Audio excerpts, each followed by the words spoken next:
I guess this recording is preparation for me to write chapters in a book on my personality model, particularly metatype. So, it is very interesting that you can divide a metatype up into a superego, subconscious and unconscious, and an ego. And because of the very special relationship that exists between the ego and the superego, which is effectively a kind of, because the ego is the most advanced progression of personality development, and the superego is the ground floor, or the foundational basement, where it all begins. And there is a kind of symmetry, and where the ego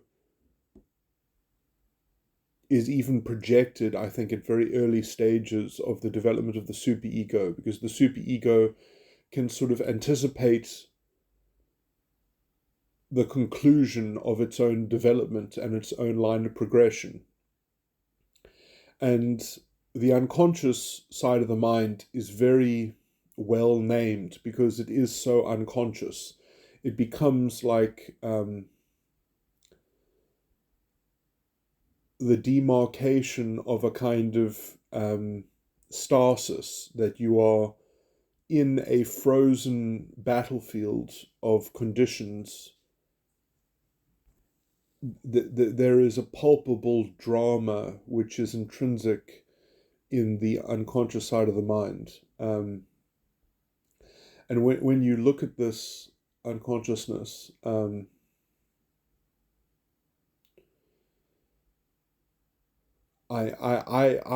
think of the unconscious side of the mind as an environmental projection. It's what is being psychologically projected onto the objective environment, if I can put inverted commas around the word objective. But really it's subjective. It's a subjective consequence of the superego, as it were. And the superego is itself a strange combination of subjective and objective, because the superego is the only act that you are really doing. So it is the wish, it is the sacred contract in which you are making a proposition true. Now, propositional is already a word that I associate with the ego. And I actually call the superego procedural, because it's like a procedural tactic that one has adopted. And it immediately leads on to the subconscious, which is this kind of subjective.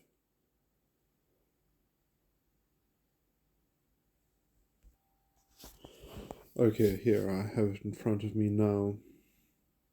So the superego is what you are doing, and it creates, relative to that side of the mind, everything is procedural, is a procedural consequence of what you are doing. The subconscious is the perspectival being,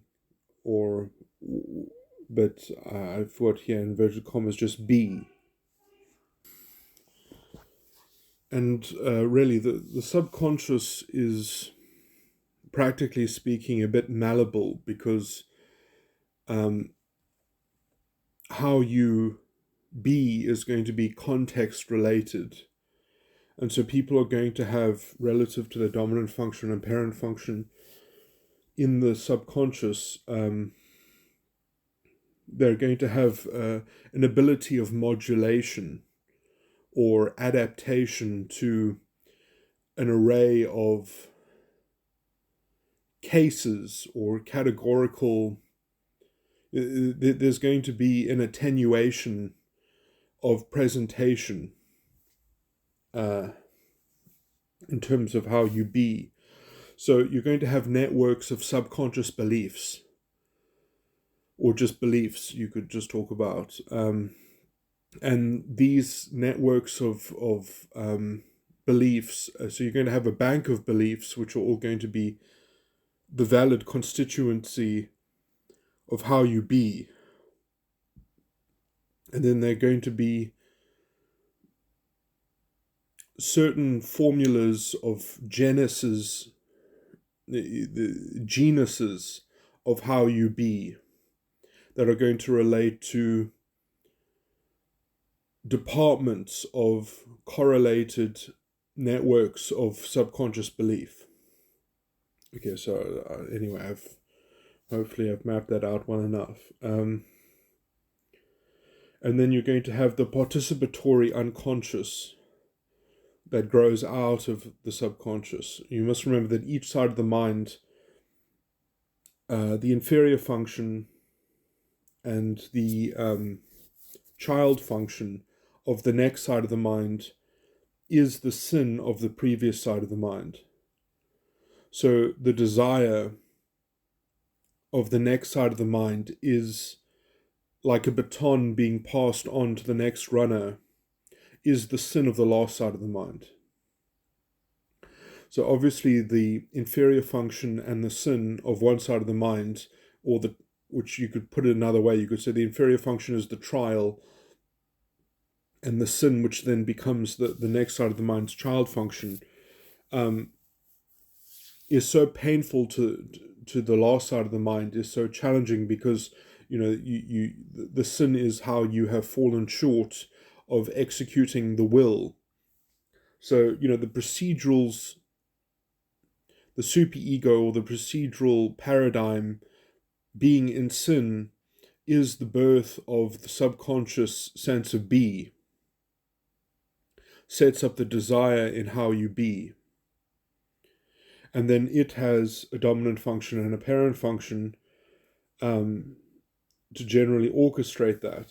And so, there are lots of different ways of slicing this pie.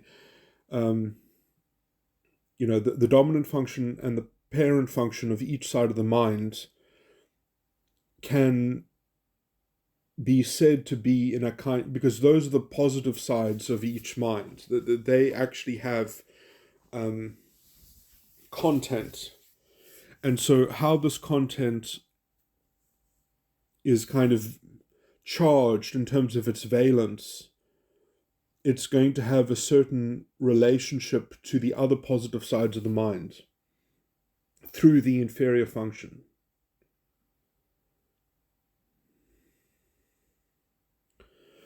But not the local inferior function, the other inferior function. So the positive sides of the mind are going to be plugged into not its own inferior function, but two other inferior functions. The inferior function that came before it, and the inferior function, so this is why there's a special relationship between the superego and the unconscious, is because the superego parent and dominant function is connected to the unconscious death, or the subconscious inferior function. But it won't be connected to its own inferior function. And then it will also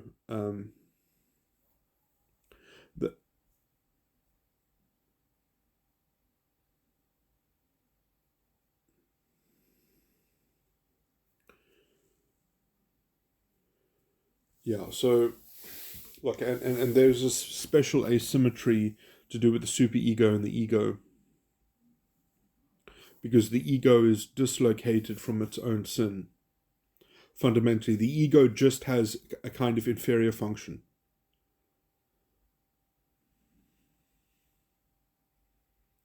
And the entire sin of the ego is something like the superego. So that's why there's a kind of like a brick wall between the ego and the superego.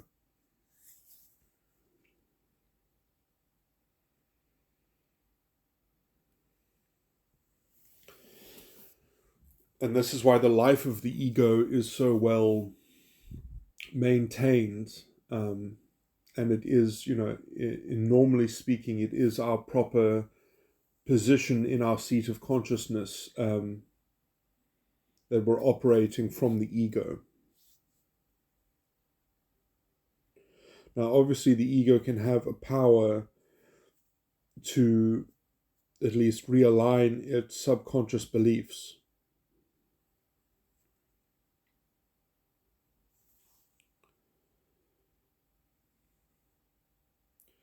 And that I call the worship. That is how the ego's own inferior function, I shouldn't say that inferior function, the ego's own death, which is the unconscious's inferior function, which is the platform and foundation of the ego, is in a state of worship to its beliefs.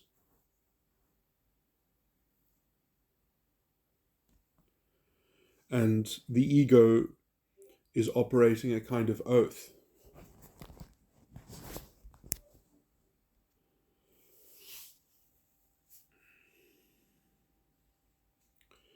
Now, the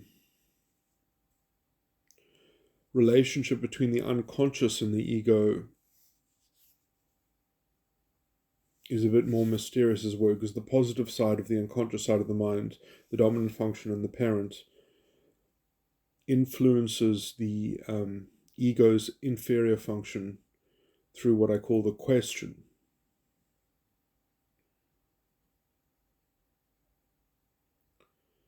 And the sin of the ego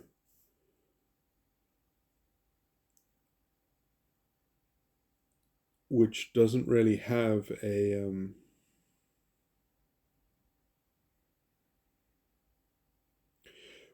which is the death of the superego, not the child function of the superego. This asymmetry means that there is a real partition between the ego and the superego that's not the same way of all the other sides of the mind. So the ego really is the end of the line. And the sin of the ego is the foundation of the superego. So the superego procedurally sets up the ego to sort of be numb to its own sin. And the precondition, so I mean, at the end of the day, the sin of the ego is a procedural outcome of the superego's death. So, the death and the desire of the superego. So I like,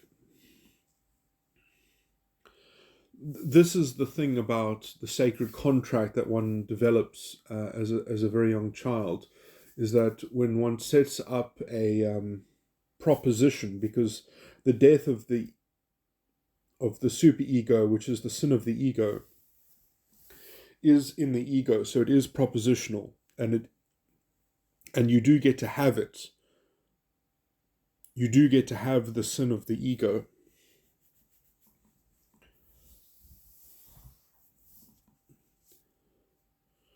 So it's the thing that you are doing, and it's the thing that you have.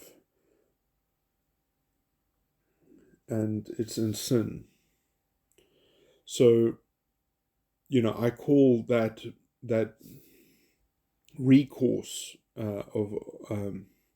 that the superego has, the positive structures in the superego, I just call that the just itself.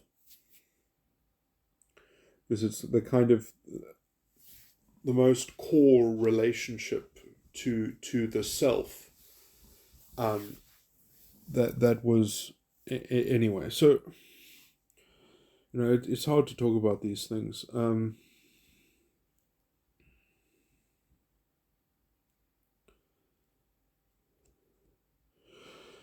The most interesting thing really is to emphasize that relationship of what I've just been speaking about.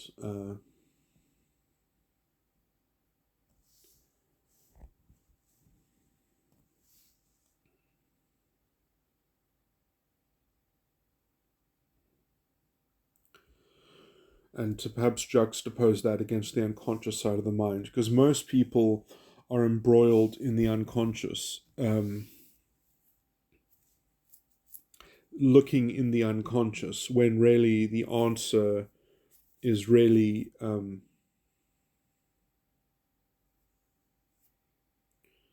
can already be ascertained from the superego. And in fact, that's how the positive side of the superego applies itself to the unconscious. See, the unconscious is very clever because it really is unconscious. And the reason why it's unconscious is because it is so well fueled, and it responds so well to the superego and the positive sides of the superego. So especially because the child function of the superego is pretty much, the superego's child function, dominant function, and parent function work together as a unit in a way where the child function is not obscured. This is why I really think that narcissists and borderlines are, let's say, superego focused. They're already operating from the perspective of the superego, and you can, and this is why they are so manipulative, and why they seem to orchestrate the drama in their lives so well in order to achieve what it is, the parasitic bonds that they usually create with people, because they are just a kind of voracious superego and unconscious, and their ego and subconscious is just going along for the ride and is very undeveloped and generally weak, because the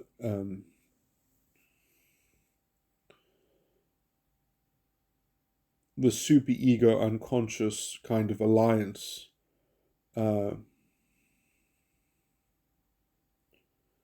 doesn't allow the subconscious and ego to have the upper hand and to develop a strong enough character to resist, because the idea of participatory inductions and participatory manipulations is just too much power to give up. So they're kind of acting as a kind of collective unconscious or a collective superego with their partners or their participants.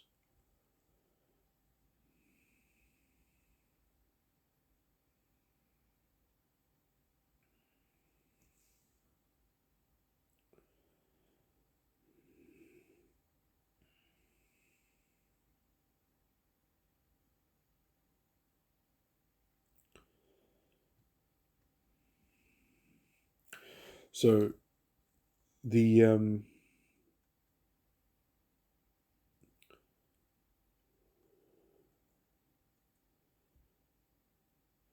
so if I can put it like this, the positive sides of the superego are applying the answer to the foundation of the unconscious. And that puts the unconscious into a state of prayer. The positive side of the unconscious side of the mind is in a state of prayer. And so you can see that people who are essentially constantly praying for things to happen,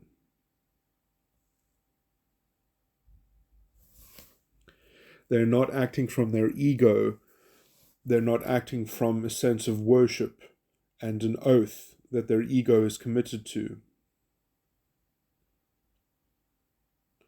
They completely deny the worship and the oath aspect of their ego. It's completely overridden by essentially just internally in themselves generating an answer and a prayer.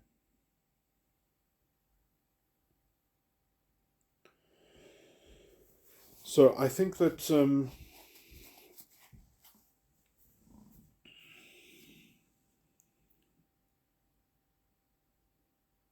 let's see, in my metatype, the answer and the prayer relate to dimension 11.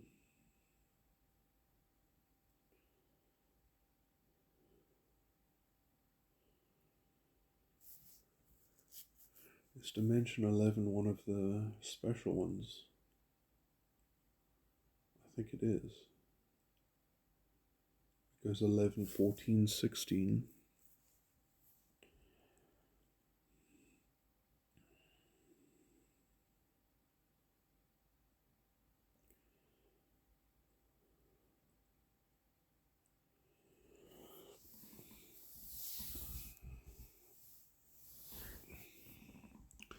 Anyway, the thing that is generating the prayer is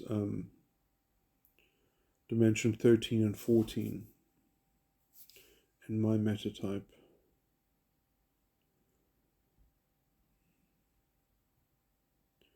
Against the subconscious's inferior function.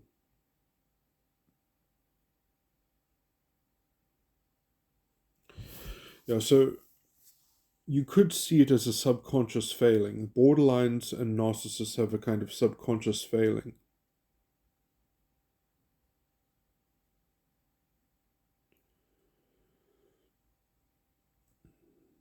And the positive side of the subconscious is meant to generate the worship.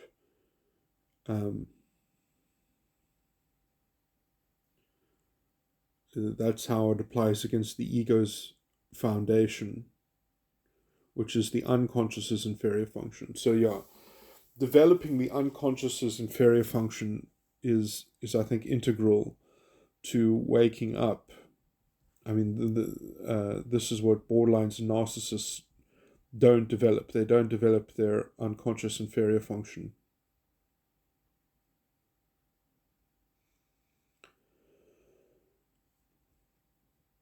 And let's see if I can go even further than that. And stretching back, their subconscious needs to develop a declaration, which is therefore capable of receiving the devotion from the ego.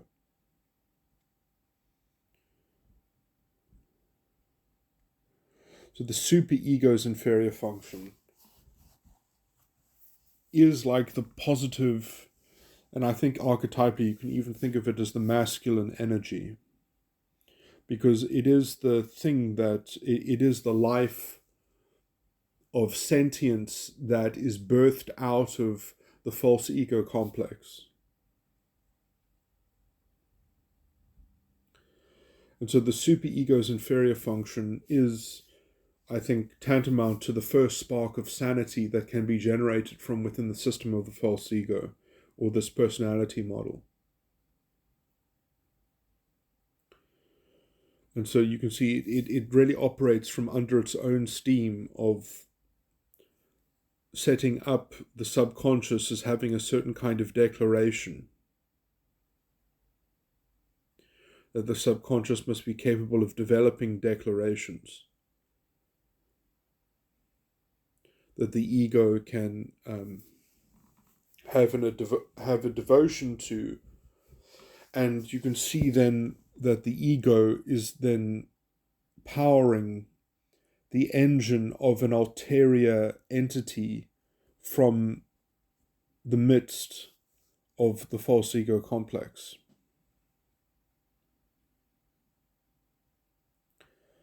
So the critic or the counteractive agent in the superego is the inferior function of the superego. So that really, I think, is the start of spiritual life.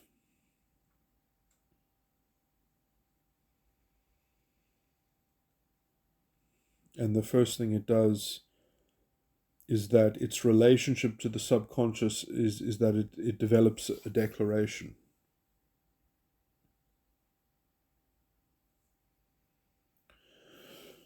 And then this declaration also sets up the ego as having a particular worship.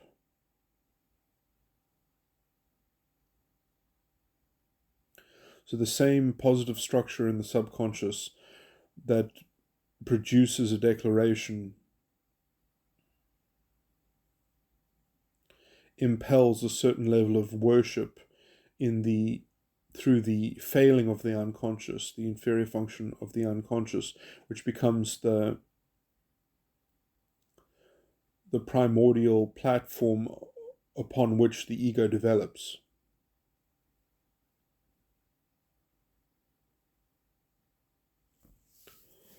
So the positive side of the subconscious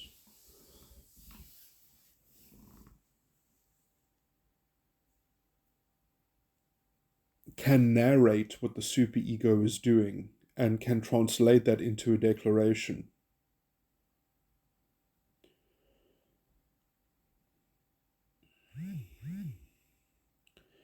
And it can impel from the ego a certain kind of worship. So to put this in another language, the beliefs held in the subconscious must be adhered to by the ego.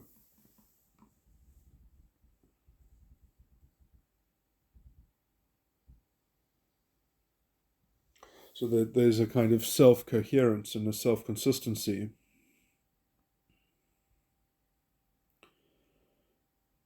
And that allows for the ego to have a certain level of protection against the unconscious, because then the positive side of the ego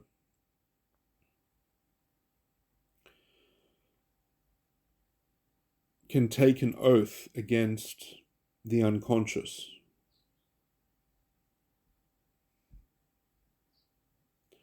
And overcome it, as it were.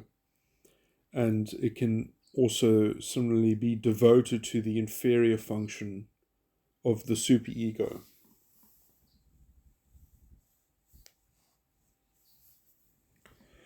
So yeah, I would say the inferior function of the superego. Let's see, what is my inferior function of the superego? What dimension does it fall on? Let's see, if that is 11, that's 10, 9, 8, 7, 7.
Man, that's not so great.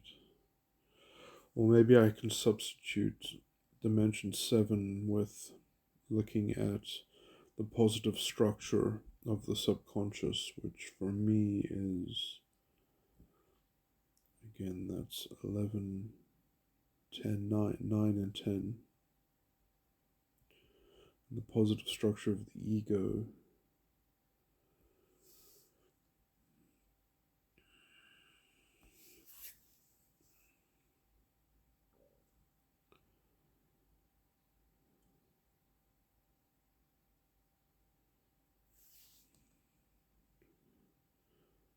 Seventeen and 1.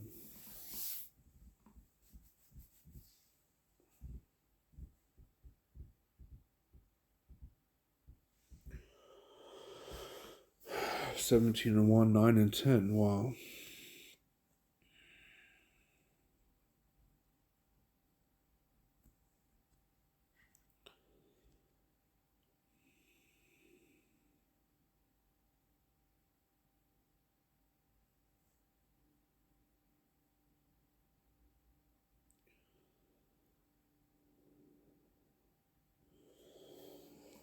Wow, what I should look at is the actual metagram content of this.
trying to find the example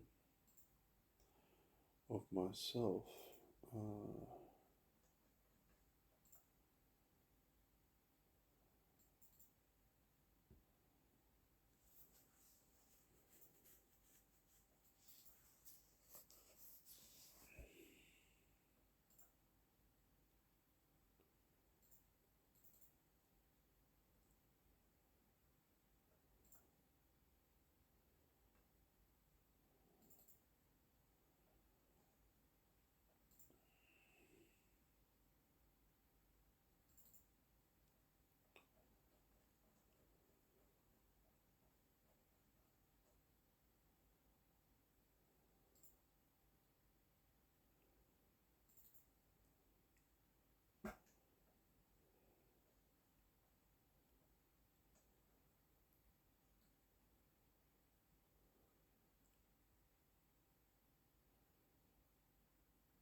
Okay, here we are. And I don't know how.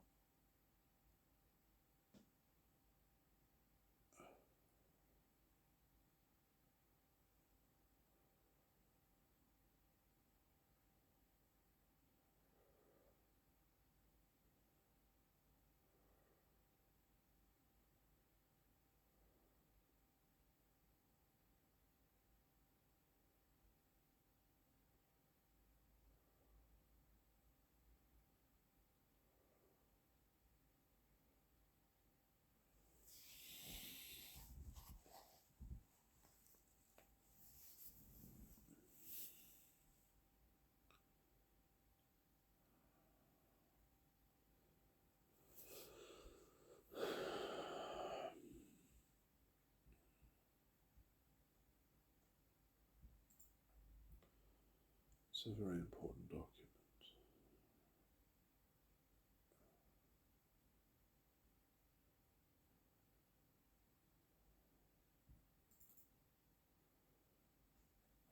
Okay, here we go.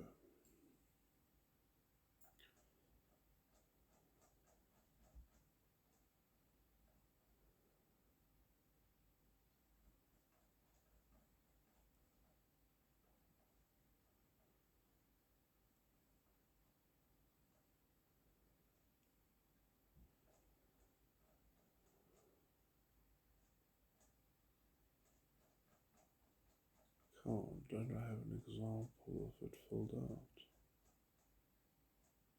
Oh, yes, I do. Okay.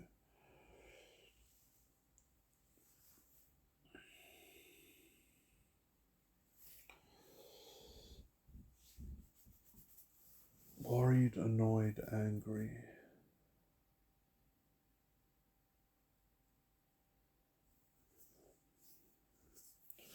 So the answer is angry, and the prayer is also angry. Answer and the prayer.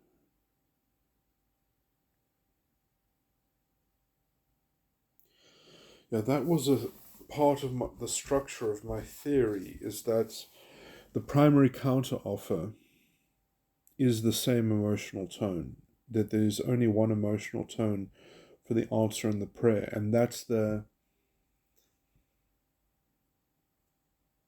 symmetry, that's the structural symmetry that allows the false ego complex to even kind of operate and get off the ground. But I wonder if that theoretical imposition that I made about that structure, there probably are nuances in difference between the answer and the prayer. Or there's a whole different explanation. But they use the same. Is it true that they use the same emotional tone? If they come from different motivational structures.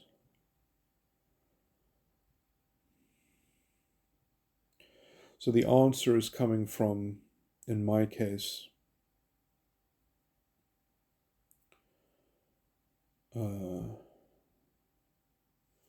And I really need to write an overlay on this. Man,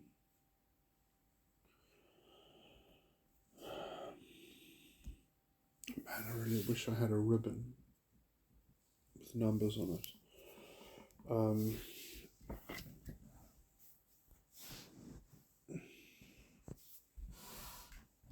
Get that.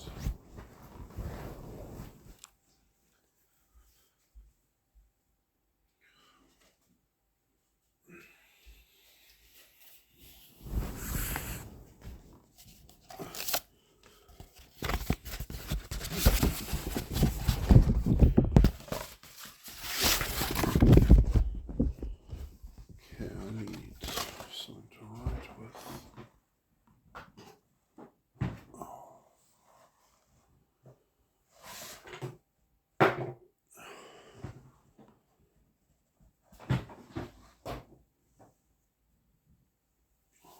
I had a pencil. Where did it go?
Okay.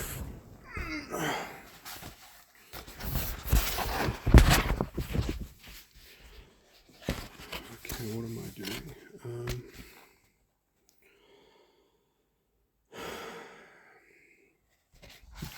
So 13 is a square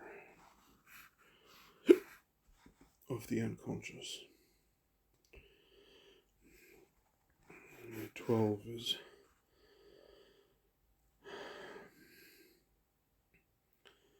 the sin of the subconscious, and the inferior is 11, and the parent function of the subconscious is 10, and 9 is the square of the subconscious.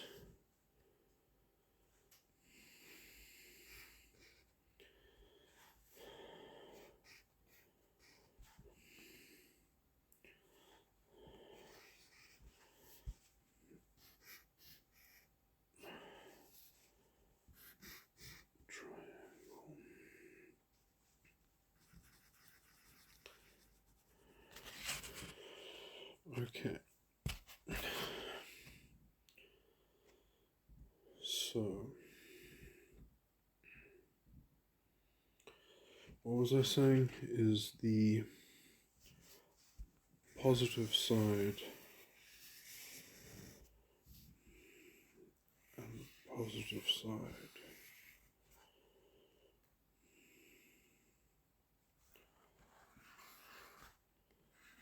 Positive side.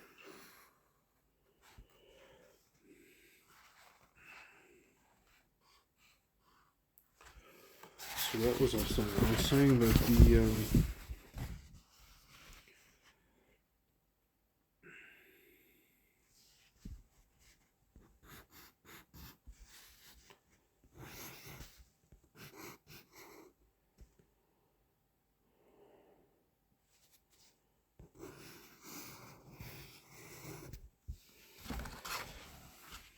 okay. So the ego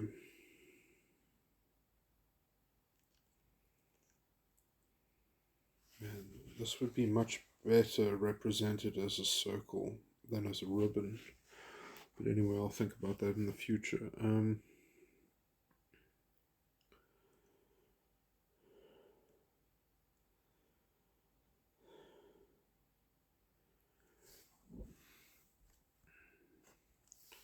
So what was I saying is that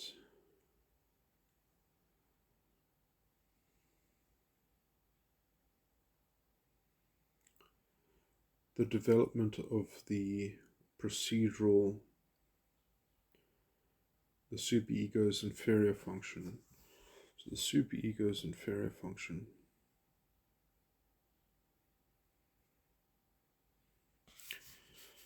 gives devotion,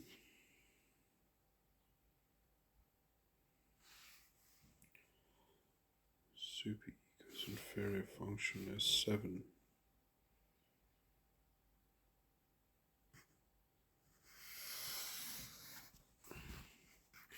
That's the devotion.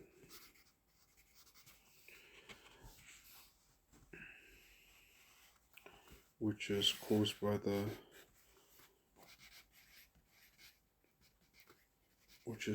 the subconscious's positive side, making a declaration. So the devotion declaration, now let's see, that is the stimulus. My stimulus is, what word can I work it out?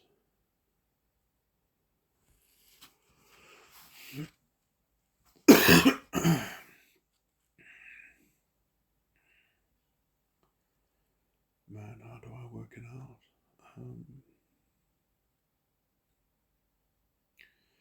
So I'm just looking at this old format.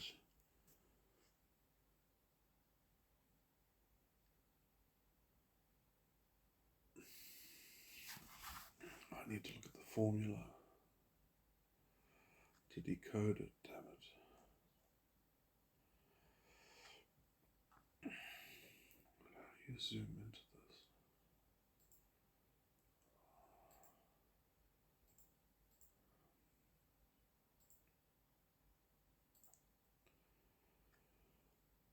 How do I zoom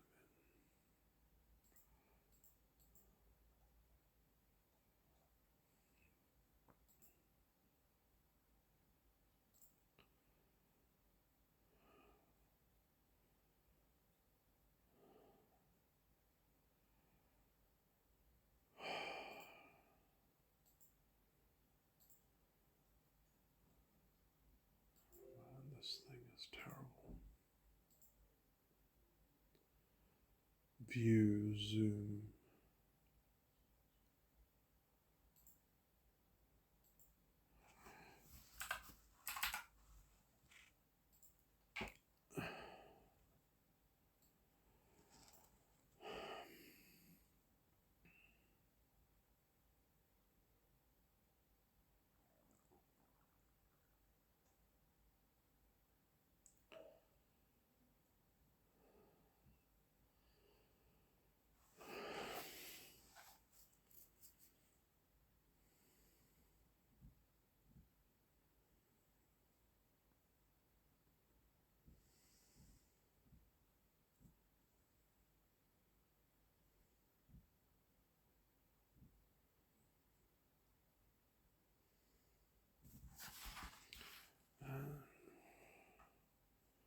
This is too confusing.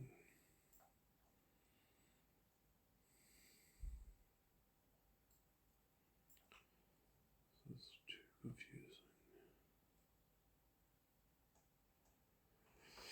confusing. Implicitly motivated by why it should appear that everyone should care for one explains you being worried about how things appear to you, which then explains you being cautious about how things appear to you. So that's the 17th dimension.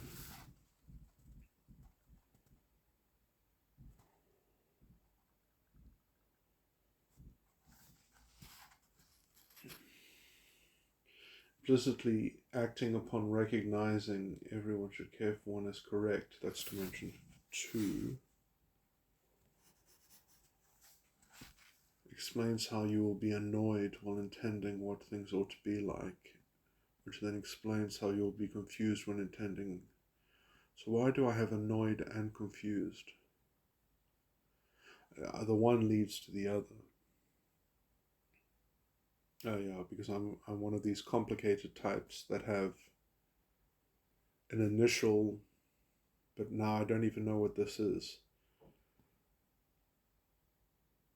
I don't know if I am, I don't even know, desire, furthering the action by filtering the world through my actualization. Where is the template? I need the template for this.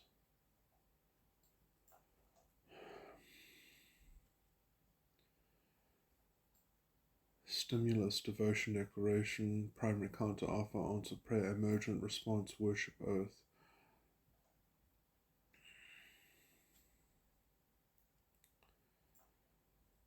Why? Okay, so I am a... Oh, here it is. Damn it, but I don't even know which one is me, because this was before I changed the name. Let me see what it says here.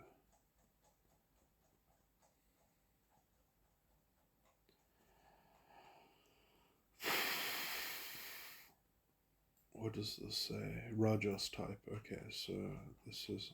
I'm a Rajas, therefore it goes worship, declaration, answer, prayer, devotion, oath. Worship, declaration. So there is actually a causation amongst a Rajas type. So it goes worship first, then declaration, worship, declaration, answer, prayer, devotion,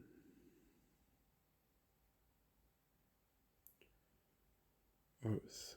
And this should be the preference of strength, because in the worship,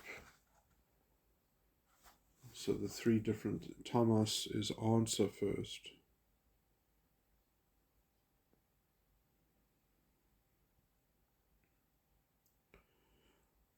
So that means that Rajas, which I later renamed as Sattva, will be subconscious led. Subconscious. Tamas will be superego.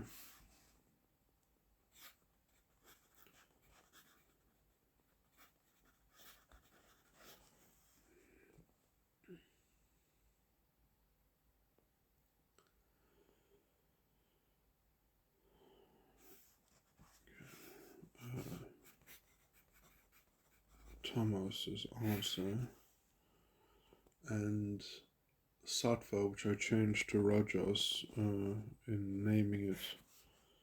So let me just put old Sattva.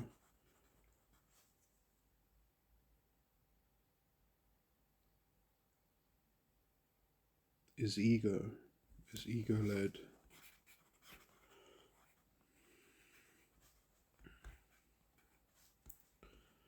So if I'm correct that I was saying at the start that the superego's inferior function is the real masculine spiritual energy, archetypally speaking, is the initiator of agency in contradistinction to the structure of the false ego complex, then it would make sense that the subconscious would be the best. The subconsciously would be the most sane on from a structural level.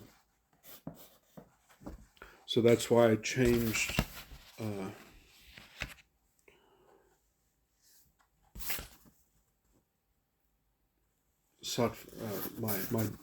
because I always thought of myself as a Rajas type, and then structurally I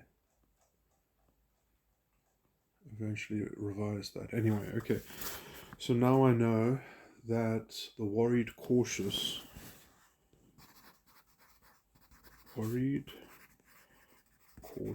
Now I don't even know if I'm using these, is the worship. Worried, cautious is the worship. Declaration is annoyed, confused.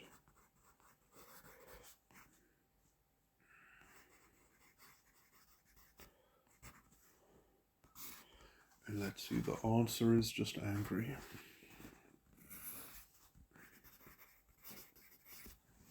Okay, so annoyed, confused, and worried, cautious.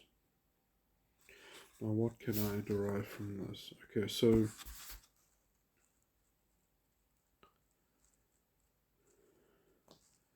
let's see how I've got this defined here. Let's look at the oath. That's the last one.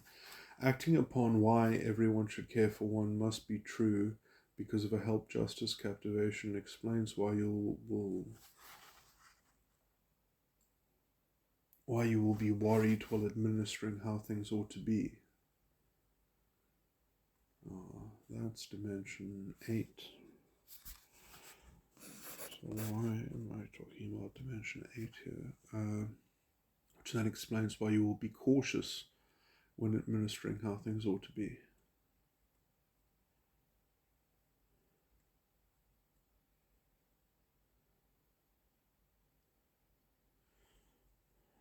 That's the oath.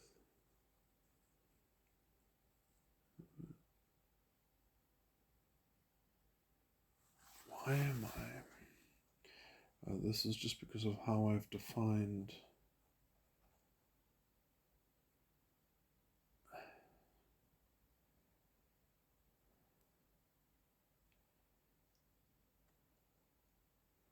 style of that's because I've defined the oath as the style of reasoning why things should be some way.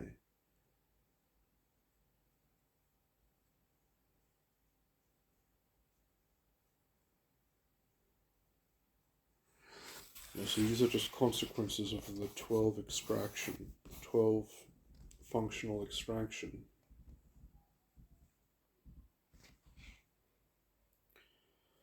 And keeping things in the realm of the 12 extraction. Okay, anyway.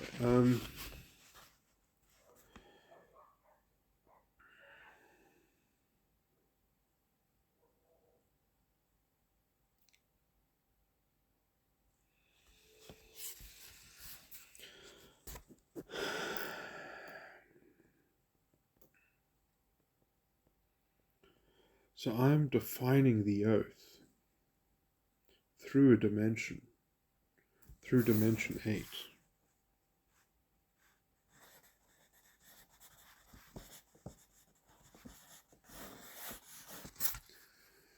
And I'm defining the worship through belief how, I'm doing it through the gunas itself.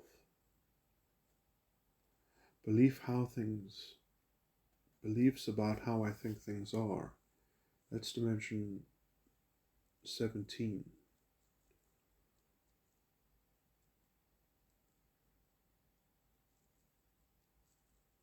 So the oath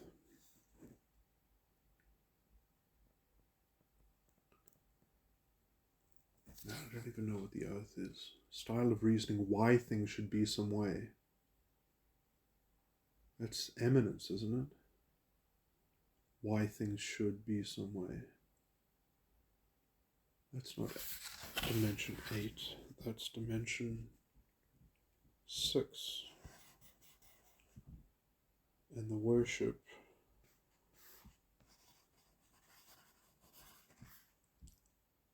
how I think things are. That's dimension 17. 6 and 17. Which guna is that?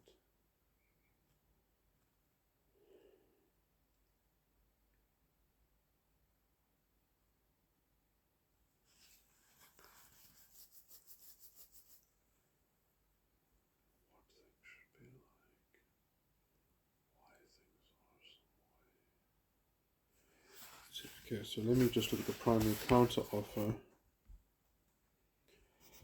The answer, why things are some way, that's 12. And the prayer, style of reasoning, what things should be like, that's 11. No, that's not 11, that's 10. What things should be like, projecting why, and I've got here brackets, projecting why things ought to be some way. So here I've got, that's why. So it's dimension 6 for the oath, or dimension 8. 6 or 8. And the worship is 17. The answer is 12. And the prayer is 10, or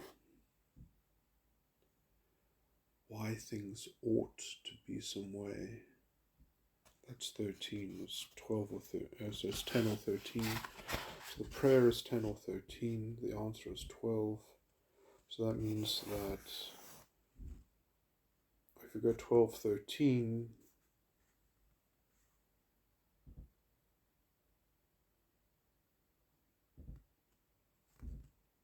that is what I now call sattva, or what I used to call rajas.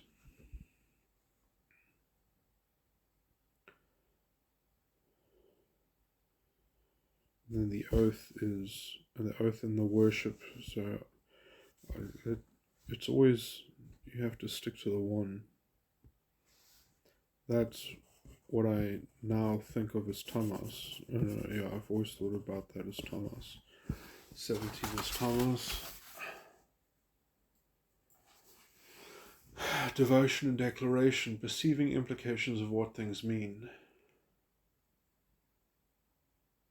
So the stimulus is devotion, what things mean, that's 15. And the declaration, reasoning how things should be, that's 2, I think. Intending what things ought to be like, that's 4.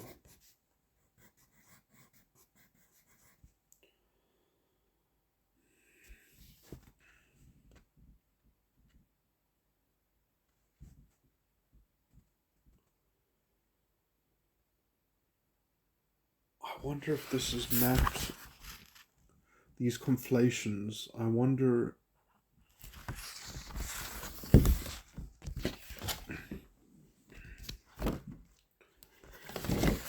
let's see, I've got a conflationary model here. So let's say the eagle circuit in the karmic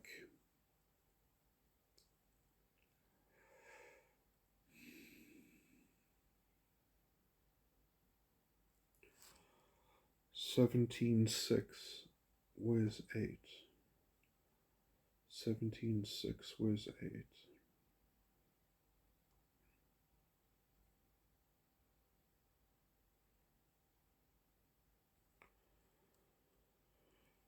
Can I see? 12, 10, 13. 12, 10, 13 are all far away from each other in the circuits. Maybe I should just look at 10 and 13. There's 10.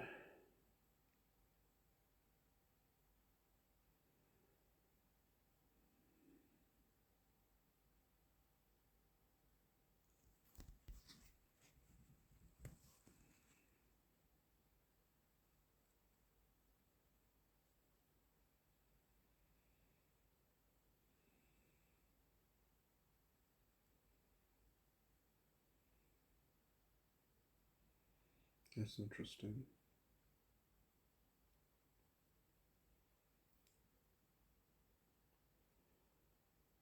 So they could be like there's a connection between being bored and being angry.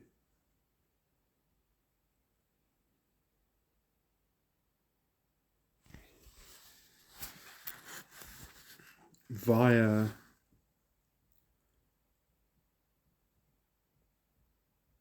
2 and 8, via being scared and elated. The difference, because of you could say that you could make a kind of emotional logic, because of the difference between being scared and elated, angry is an equivalent to being bored.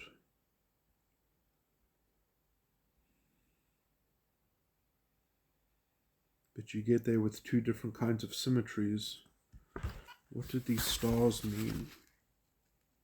What did these stars mean? Man, why can't I remember? Why did I make these colourful stars? What do they mean?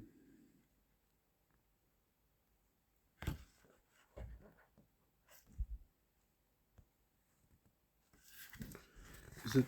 Oh, I should be able to rework it out now quickly.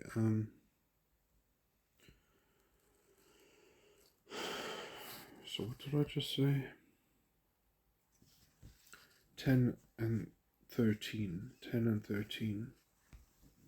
Which is my definition of the prayer. 10 and 13. Here's 10, here's 13. They are both connected. No, 10 and 13.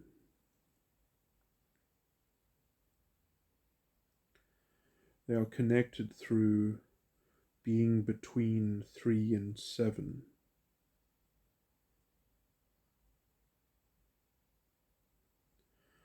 So they're connected through 4, 5, 6.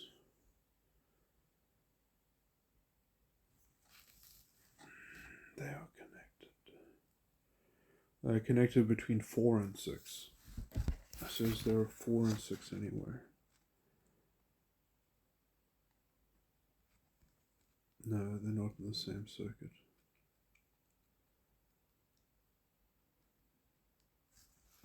No, but I actually need another... Damn it, I don't have a full set of references here because the emotional tones themselves...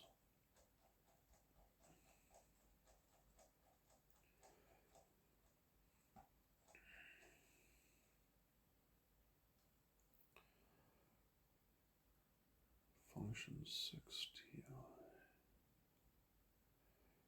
Man, I don't have enough numbers on this. Damn it. What did I just say? 4 and 6.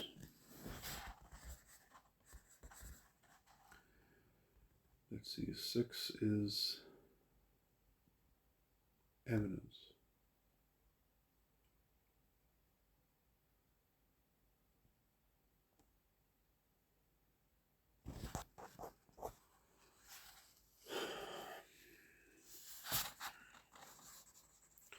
And 4 is moderation. Okay, so I'm looking for moderation and eminence. Are they...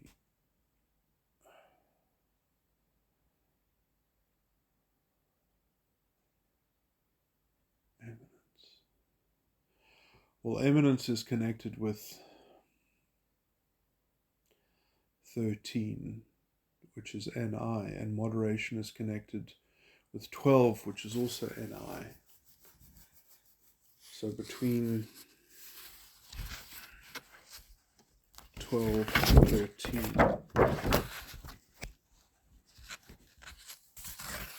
between 12 and 13, they're connected.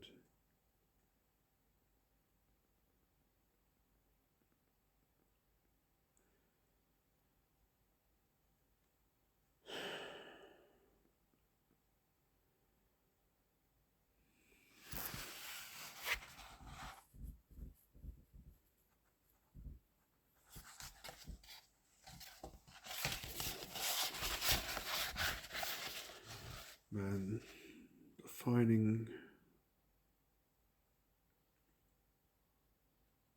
I defined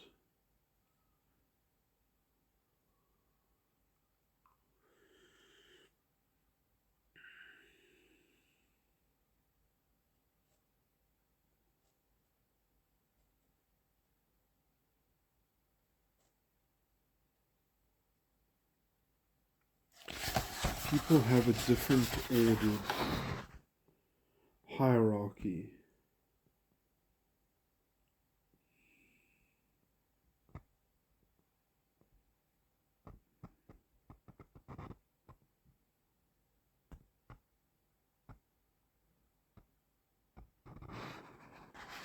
People have a different ordered hierarchy.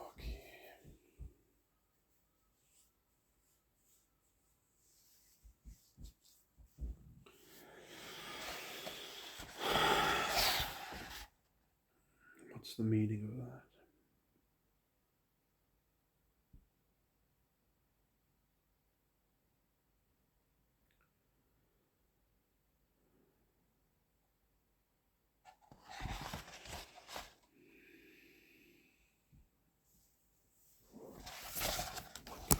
Go back to this.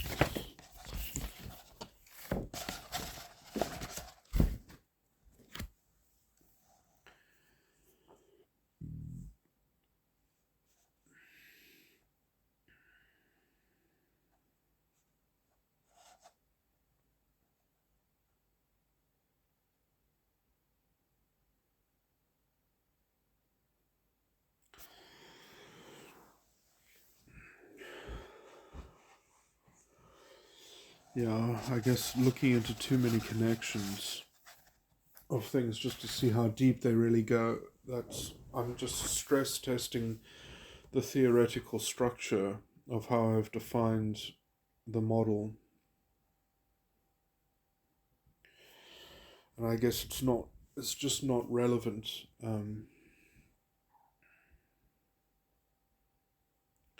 Certain connections that one can draw.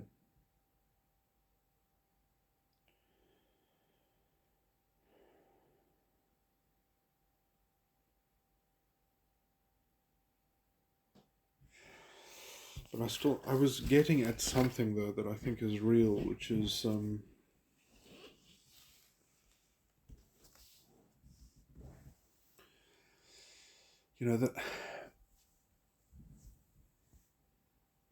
I've done something which is dangerous in the sense that you can create like a fractal puzzle and you can open it up, because I've done something necessary though, because I've defined features of the system within other features of the system. But that's what you have to do when you are actually have a deep theory of mind and you're modeling psychology, because that's all there is.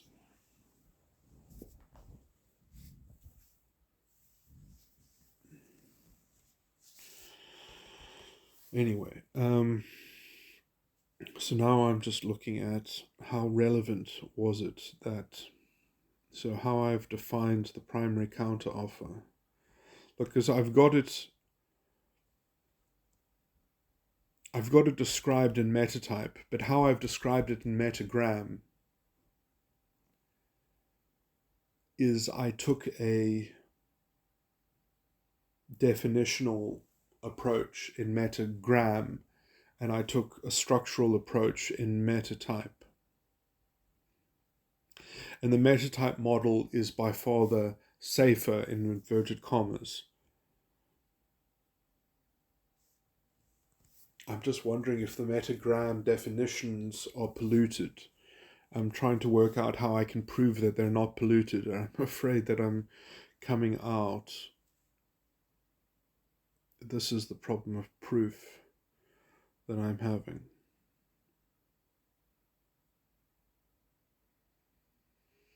Because if I look into it at any great level,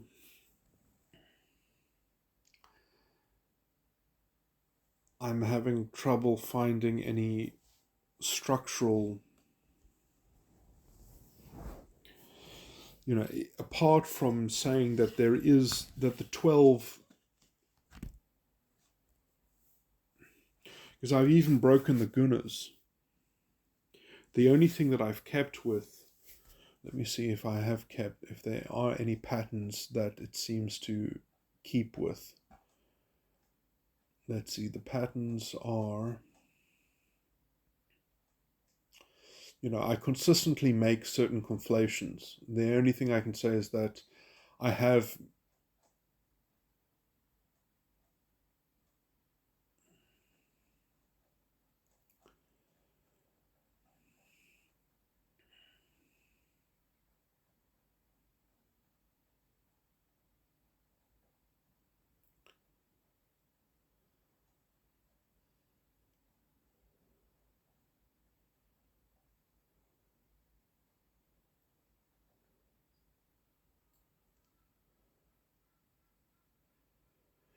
so let's see, the worship, the answer, and the devotion are all defined as one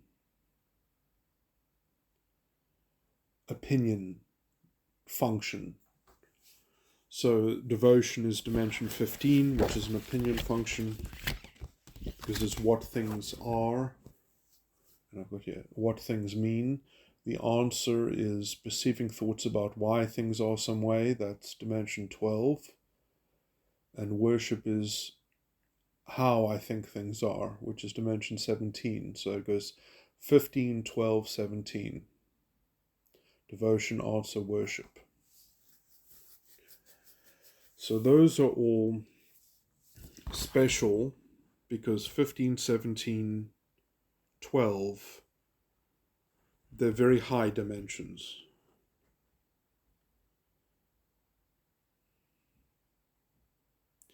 And they all come from different gunas.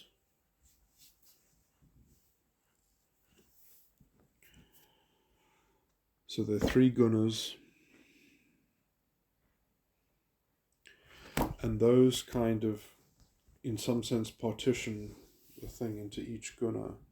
But it's not actually gunas that it's not as if, so in some sense, let me actually field this question now. Is the primary counteroffer the stimulus or the emergent response? Are they related to the gunas? I don't think they really are related to the gunas. So I think that that's a bridge too far that I'm making that correlation. I'm just using the 17 dimensions as a descriptive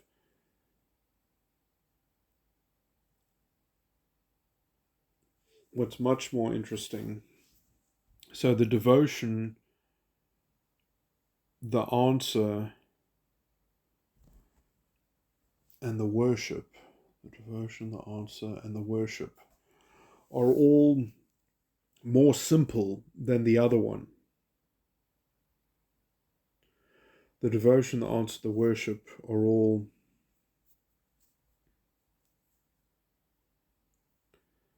because they are all going into a higher, apart from the ego, because the ego is the height. They are going into the next dimension's inferior function. They are how the ego, for example, is dealing with the superego's inferior function. So it invalidates. So, for example, the devotion is very important. I've been talking about the devotion and the declaration as being necessary. I even call it the stimulus. And I've even said that it's the center of the soul. So you can really see that if borderlines and narcissists don't have a proper stimulus, they don't have a real soul. Because they're just kind of parasitic organizations.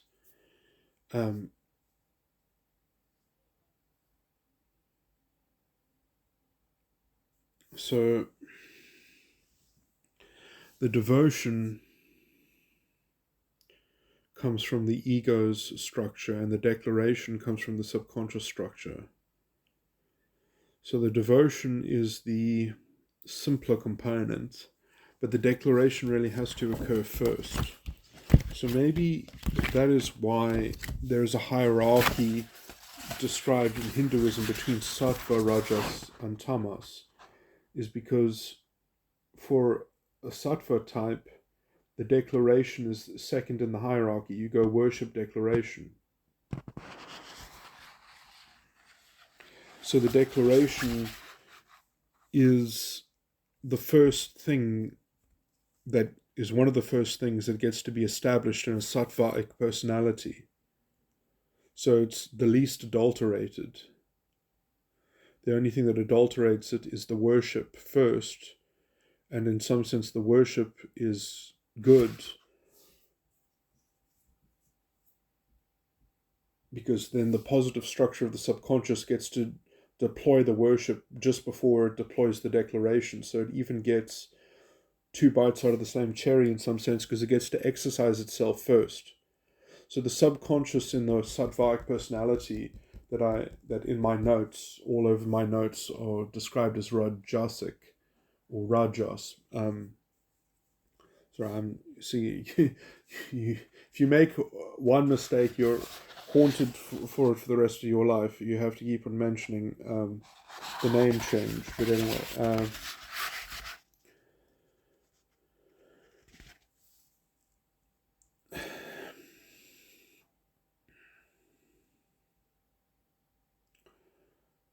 So let me look at this worship.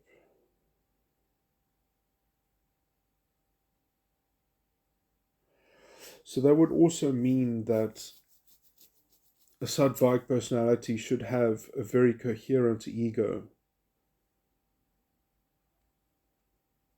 Maybe ego control is how sattva personalities can be described, that they have a natural inclination towards control of their own ego. Because they're so subconsciously grounded.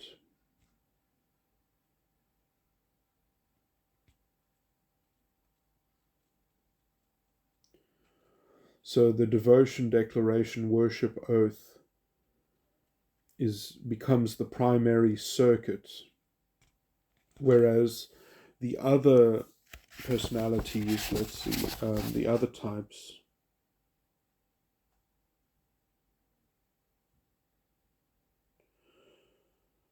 well, let me just say something a little bit more. So what's the worship? The worship is deceiving beliefs about how I think things are. That's dimension 17. So you're also starting at the top, the 17th dimension.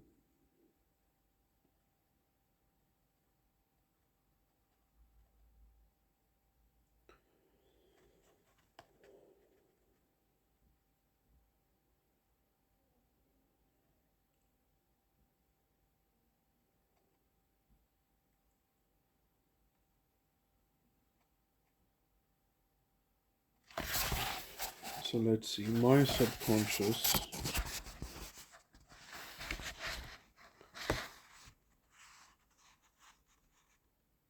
where does it go between there and subconscious?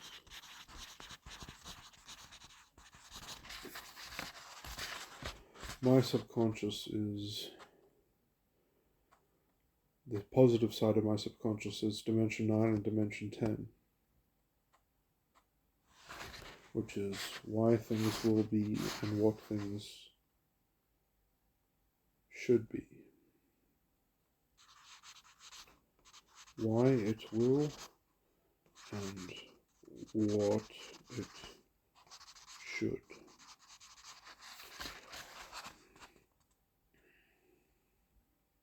I must say I don't like writing what it should, or what should it. This probably sounds better. What should it be?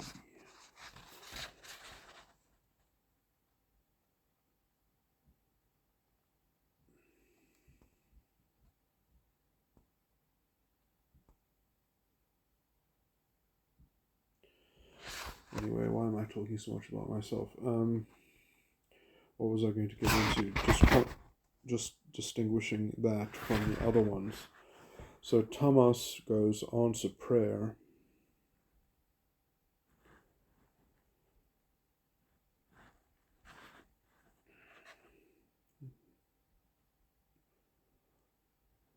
So tamas starts in the superego, and the prayer is the unconscious. And why would you proceed after developing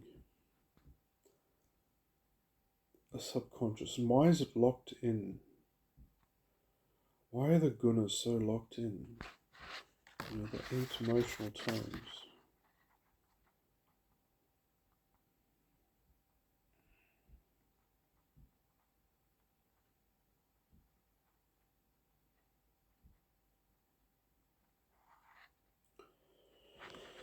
Well, let me see, what is the answer? The answer is why things are some way. Because, so those opinions, I mean, you're stuck in 17, or you're stuck in 15, or you're stuck in 12.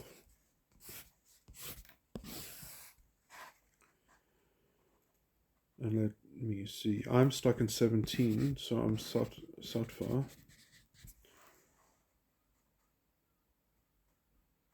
Answer is why things are some way. So tamas are stuck in 12, and rajas are stuck in 15. That's basically it. And then they proceed.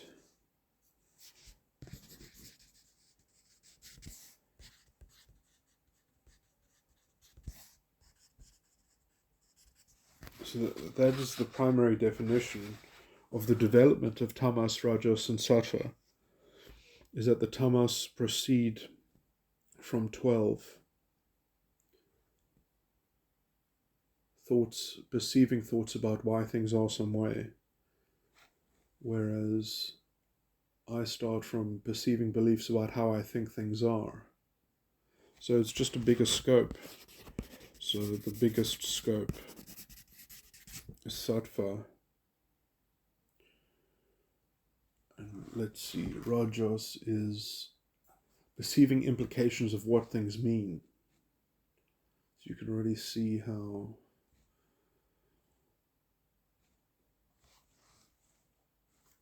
and the tamas is perceiving thoughts about why things are some way. So that's almost retrospective.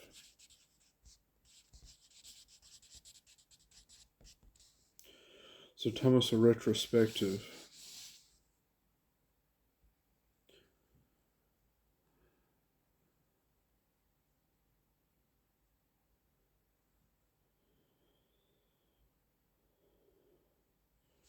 Sattva or present tense, or just present. Rajas are sort of intrigued. Rajas are just intrigued. Anyway, this is not that important. Okay,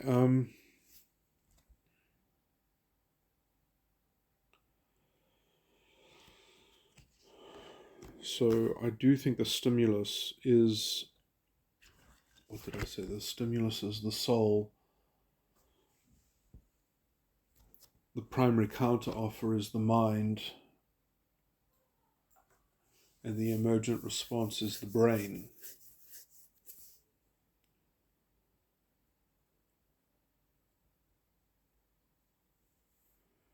I don't know if that's such a useful distinction.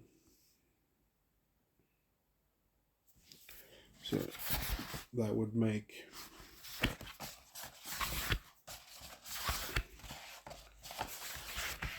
sattva the brain, rajas the mind, and tamas, no, that would make tamas the mind.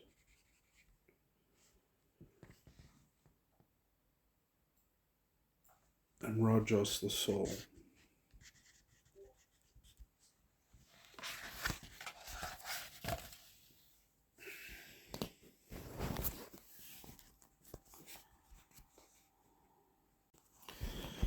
Yeah, so what I really wanted to talk about was the connection between the superego and the unconscious, between the procedural and the participatory, because they are the one is the consequence of the other, and it is a kind of reflection of the other. And it is interesting just how unconscious the unconscious is, because one is so embroiled in it. And one is always embroiled in it, but it is a projection from one's own subjective point of view. Now, the one thing that kind of cuts against my entire psychology, and I need to start addressing it openly, I guess, is sort of Maslow's hierarchy, because he put that in a pyramid. And I feel that's at stark contrast to my pyramid of cognitive functions. Because, like, where does Maslow's pyramid fit into my pyramid? And, it doesn't. So, how I describe things, everything is almost psychologically sustaining, that it all operates within the psychological, it's kind of at odds with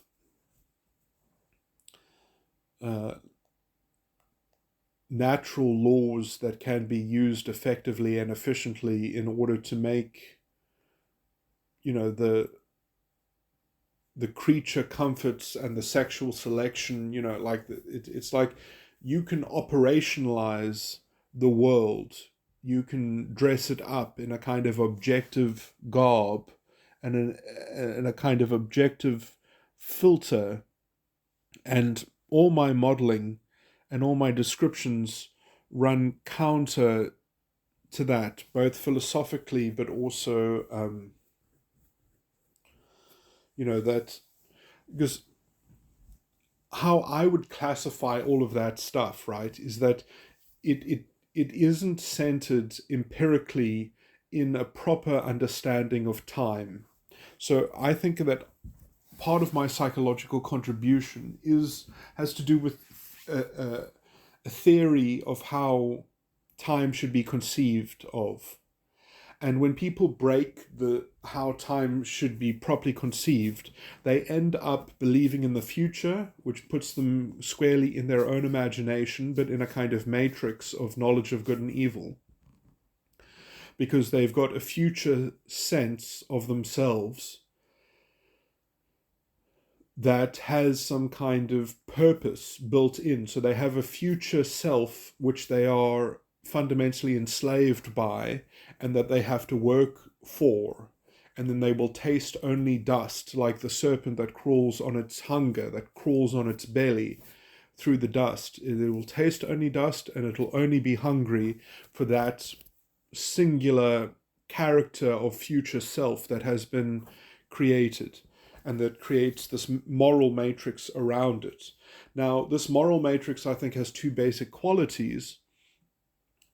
It's either going to be described philosophically as a determinism or as a fatalism. Now, I would say that it always, at the end, resolves itself as a fatalism, that fundamentally it is a fatalism because it's based on the fate that properly belongs to this future self that one has amalgamated in the imagination, and one has become enslaved by and become a slave to.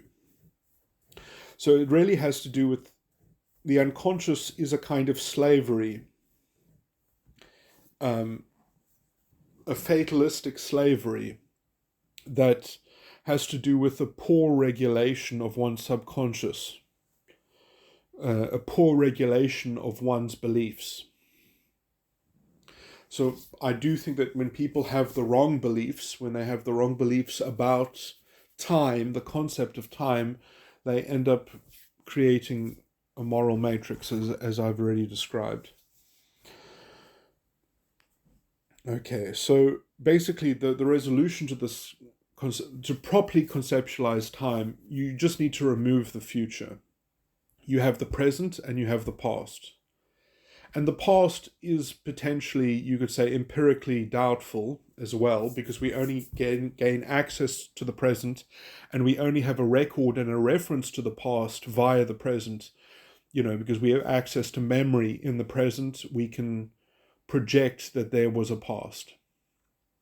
Now, this power of projection, doesn't come with a skeptic's, kind of guarantee that, there's no 100% here. What one can also be, let's say, fooled by the appearance of a reference of something, but it wasn't, in fact, referencing what one thought it was referencing.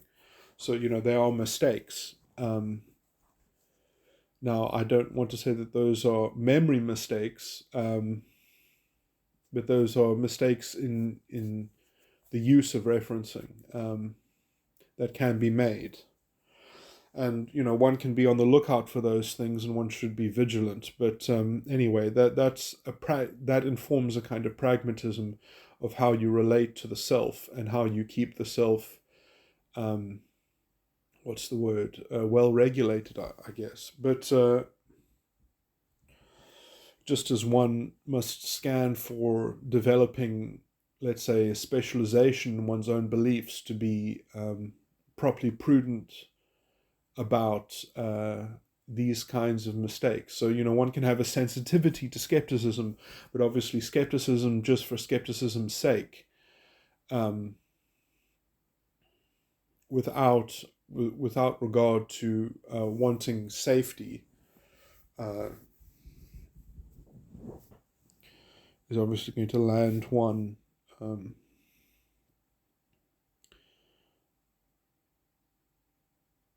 into a collapsing spiral of a kind of ontological vacancy. But yeah, I don't regard it as being that hard to avoid that, and we can take so much as a given in terms of our experiential access to reality via consciousness. And that is kind of all we need.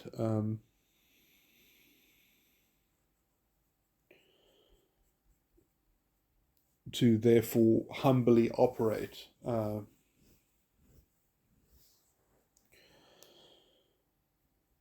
We just need enough communication to be able to empathize and, replicate other people's thinking.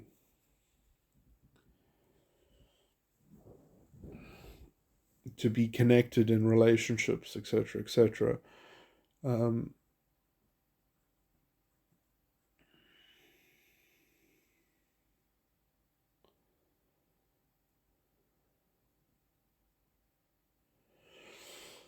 Anyway, yeah, so I started writing about this topic. Maybe I should find my writings and just read out some of them.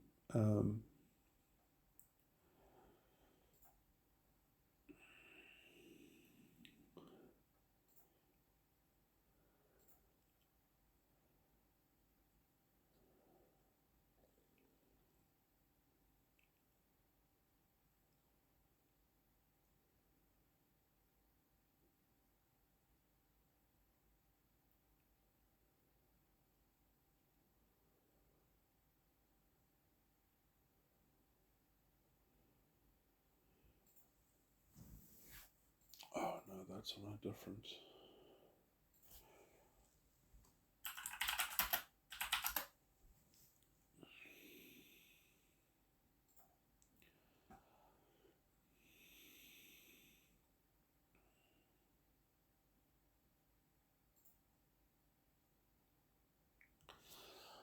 Okay.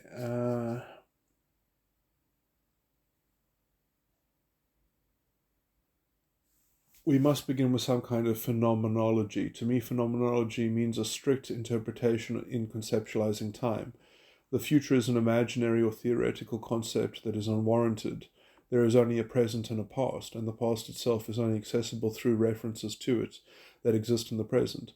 Thus, time itself is neatly reducible to an evolving present, where the only thing that truly evolves is the referencing of an unfolded past, which seemingly evolves in its unfolding. Thus, the present does not move. Merely the reference of an elongated past gives us our relative bearing on a motion through time. But all we actually have is our present, enlightened by our consciousness, which possesses some resource in referencing past, in inverted commas. The inversion of this conceptualizing of such a past is something like the theoretical formula for a future. But this is certainly phenomenologically unsupported, and such an inverse concept would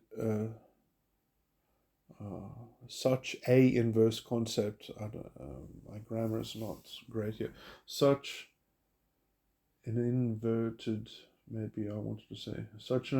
concept would itself pollute the development of any field purporting to be sound phenomenology, as it would import an objective field of dimensionality without any rational justification. Obviously, many people believe that smuggling in an impartial third-party perspective into the reality-rendering mechanics that must be found within a phenomenological schema to be vital, as once this Pandora's box of the future concept is opened, there is no limit to the aberrative thinking one can spin. The whole field of the imagination is fecund with tautological possibility. Now, imaginary thinking is not totally without its merit. It is itself, in my view, the field of psychological aberration, when it is masked by a rationalization of figments which obscures the frustration of the non-execution of the will. Hidden in my words just now is a further conceptualization of at least a good enough will, meaning a will that has principles and reasons sufficient to keep it from forms of frustration that one might regard as existential in their a priori or predicated set of necessary implications. But these are just higher order screenings for self-coherence and self-consistency, which merely seek to dissolve the forms of self-delusion that many TI users labor beneath. That rationality or logical consistency is sufficient, but good reasoning is actually something far deeper than mere self-consistency. Coherence is far wider than self-consistency. It, for example, involves knowing when you are dealing with merely hypothetical concepts versus a grounded subjective reality that I believe begins with some form of serious phenomenology. So I try there explore the deeper implications of imaginary thinking.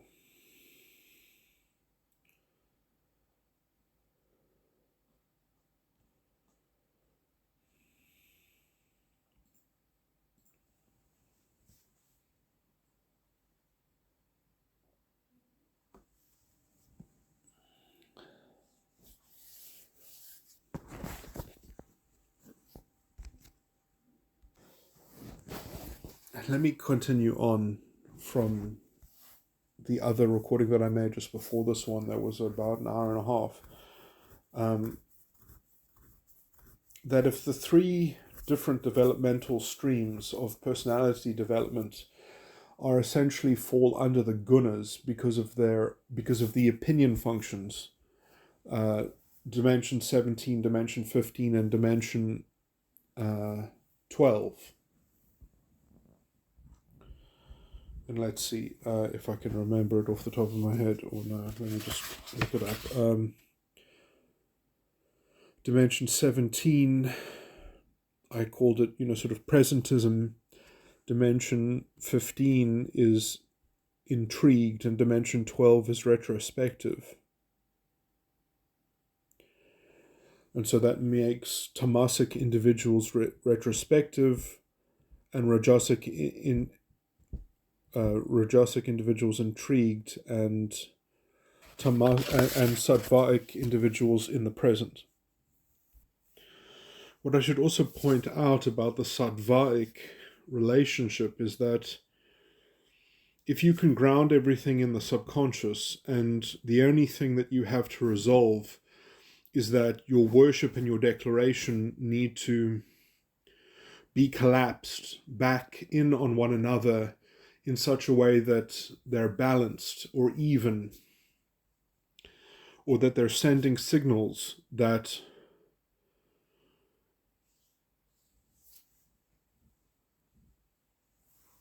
amount to the signal of self-actualization and liberation and rebirth.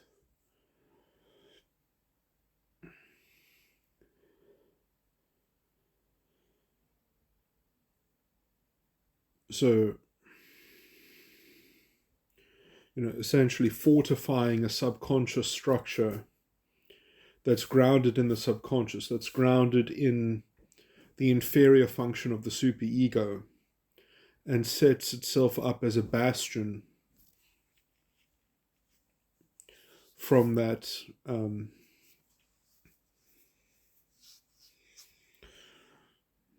so developing the platform of the subconscious, which is the inferior function of the superego, or the death of the subconscious, to eventually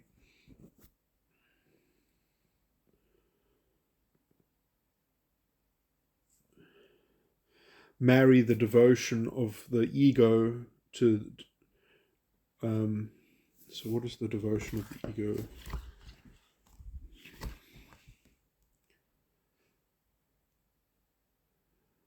Is the soul.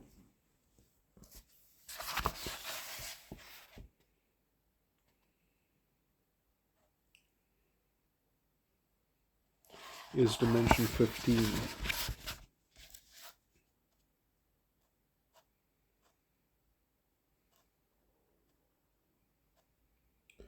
Yeah, so to get the declaration and the devotion balanced out with what is being sent out in terms of the worship, and the worship is dimension 17.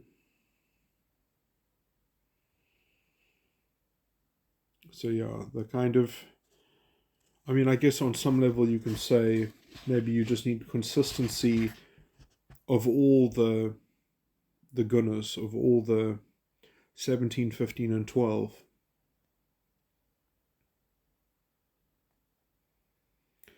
But 12 is a retrospective.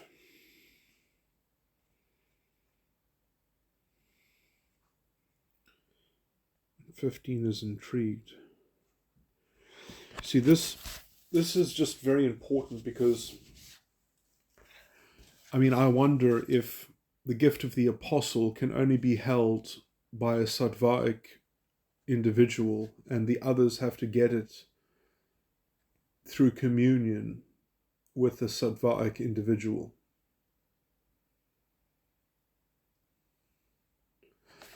That might be a kind of structural limitation that the tamas and the rajas don't have their own internal resources capable of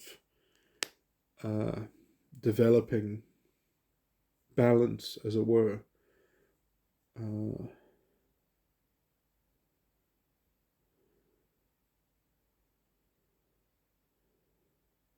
Well, let me investigate that first. So, let's see. Let me start with tamas. So, in my model, tamas goes answer, prayer, devotion, oath, worship, declaration. So if it starts with answer, it's starting in the superego. So that means the superego is the main player in a tamas.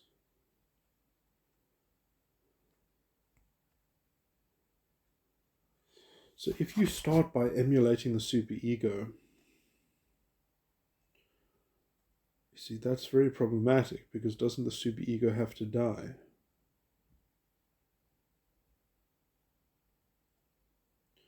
Because it's kind of at the ground floor of the kind of original sin of the structure is all found in the superego. So the superego has to be in a state of sort of self-contradiction.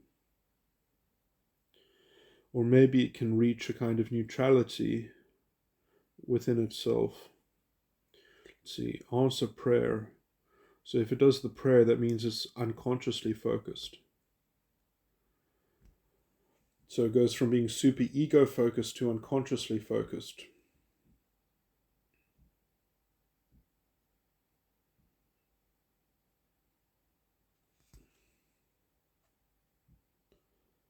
And then it's the devotion, which is ego focused. So its subconscious is literally the last body that goes into, yeah, and then it goes worship, declaration.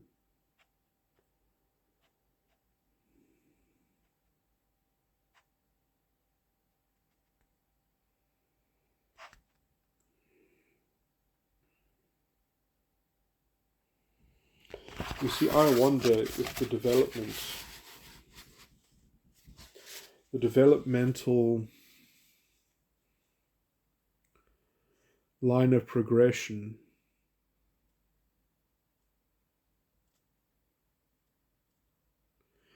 it just makes the subconscious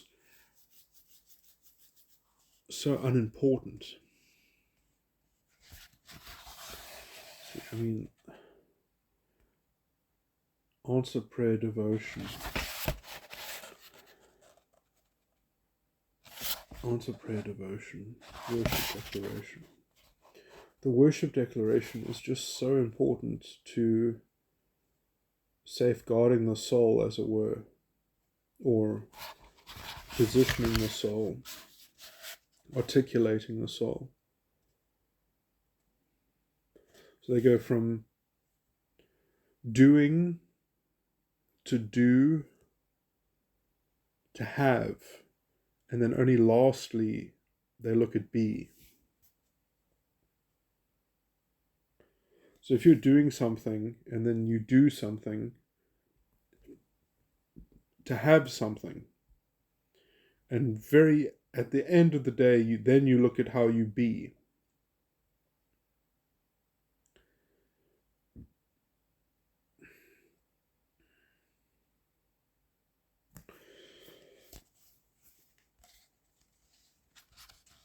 Worship declaration.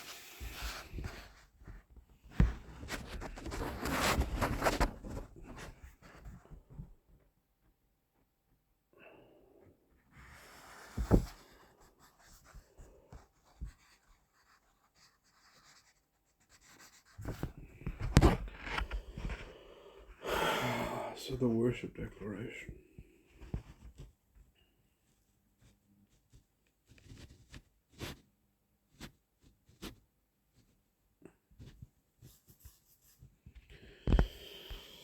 Yeah, I mean, I don't know what to say about Thomas. It's just going to be so mired.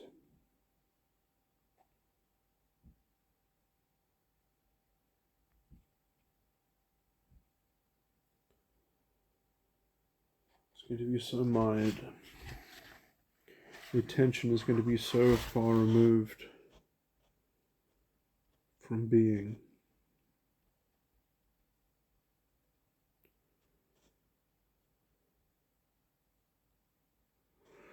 Okay, let me look at Rajas.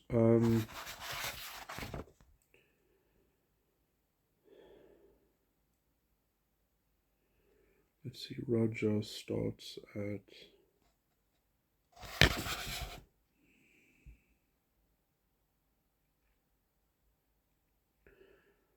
devotion, oath, worship declaration.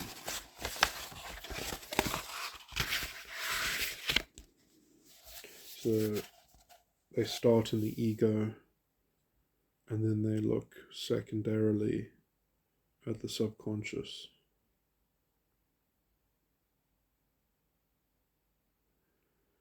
They start with the devotion. So it's interesting because I think the Rajas are most keenly aware of their own false ego.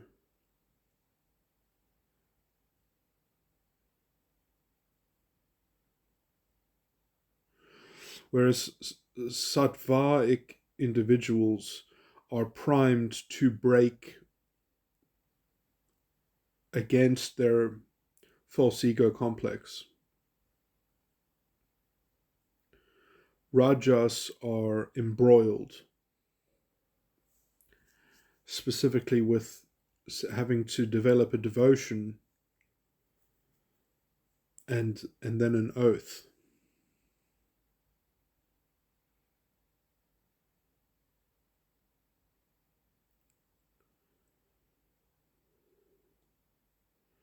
So they will be ego. But how to be so ego-driven? I mean,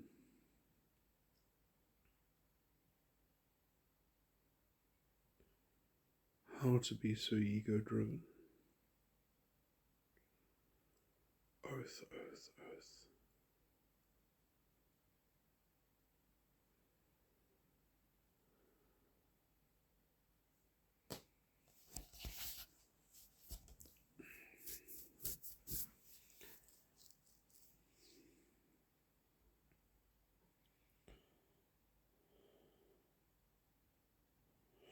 But yeah, the oath is an emergent response. So they are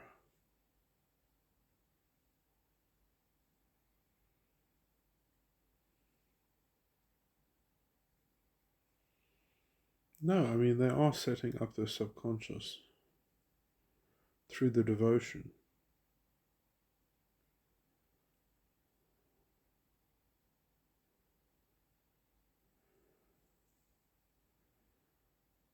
So they get to establish their subconscious.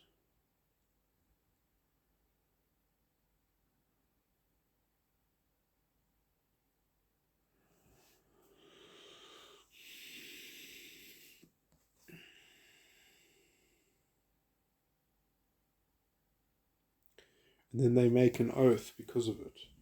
So they have a stimulus emergent response, internality. Yeah, I need to think of a better word. Let me just write down internality. So Rajas have got a stimulus. Now let me call it stimulus opinion and an emergent response.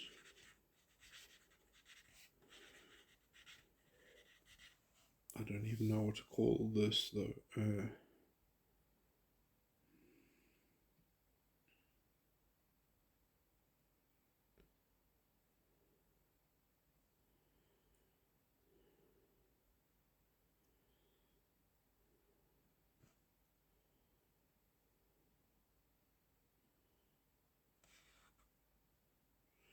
Rajas have a stimulus opinion and emergent response.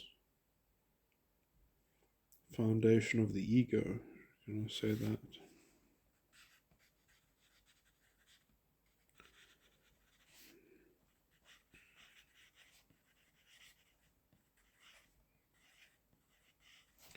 It is a foundation of the ego, but it's also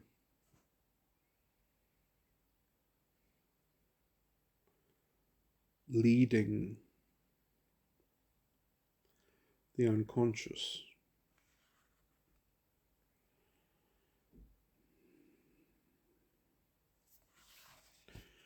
Let's see, Sattva. What does Sattva have? Worship declaration.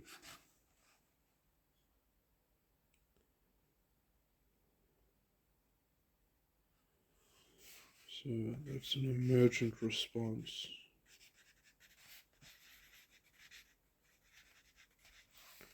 Opinion.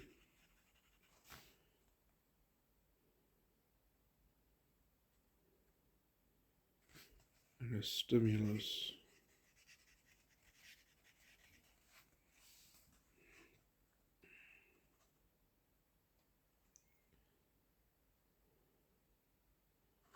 Foundation of the stimulus. Foundation.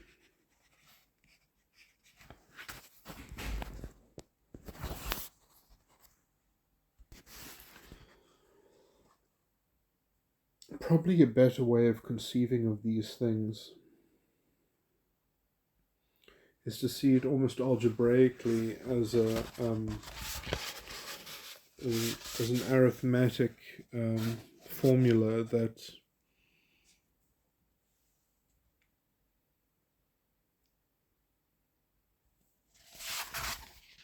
like Sattvic is the emergent response opinion, or the worship. But what is the worship? The worship is the subconscious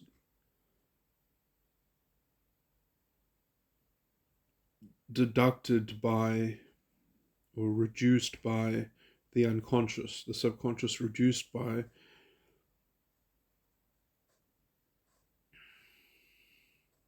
and then the residual, that there's a residual from the subconscious that then gets to impregnate the remainder of the unconscious after the unconscious is done trialing itself. So you could also call any of the opinions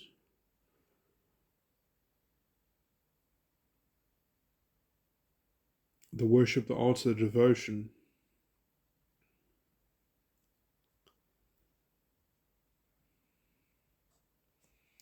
because they are by definition so the devotion, the altar, and the worship are by definition the opinion functions of the three gunas.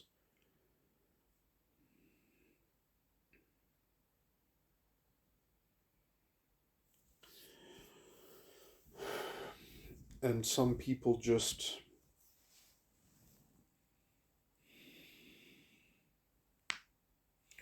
well, perhaps I should ask empirically, is it even true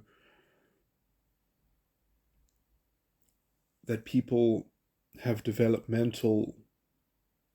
there is a developmental, I mean, like, why do they even all go in the same sequence?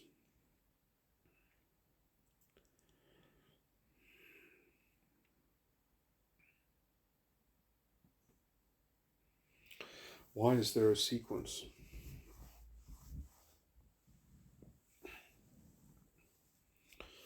I mean, that probably has a particular mechanical explanation. That, if you are in any positive side of the mind, that you can't go backwards, you can only go forward, so you can only go to the right.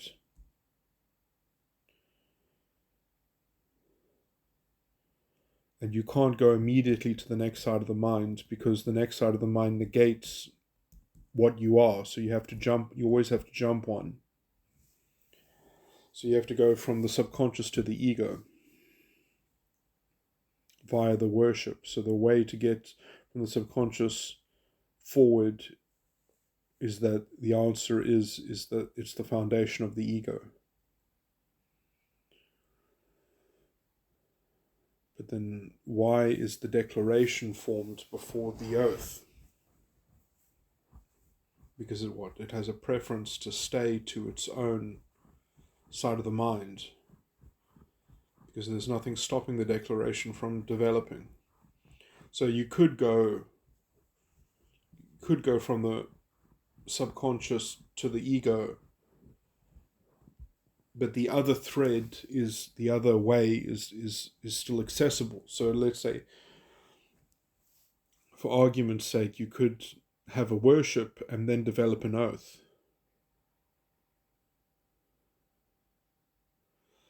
But if you do that,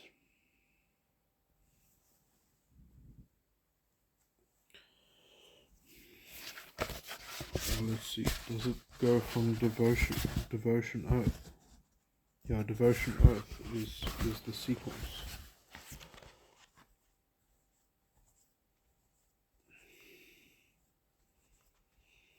Is it because the opinion has to develop first? So you need to have a devotion before you have an oath.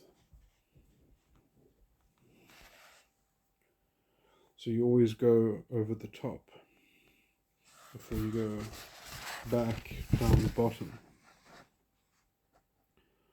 So the backwards... Oh, because you can basically see that the worship is a continuing resonance. It's like it's just looking at...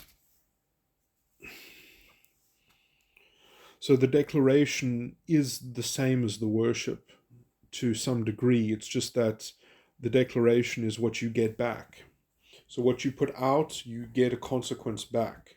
For each side of the mind, the rest of the sides of the mind can be amalgamated into other parts. So is it not the fact that then people are just kind of, to borrow a phrase, egocentric around one side of the mind?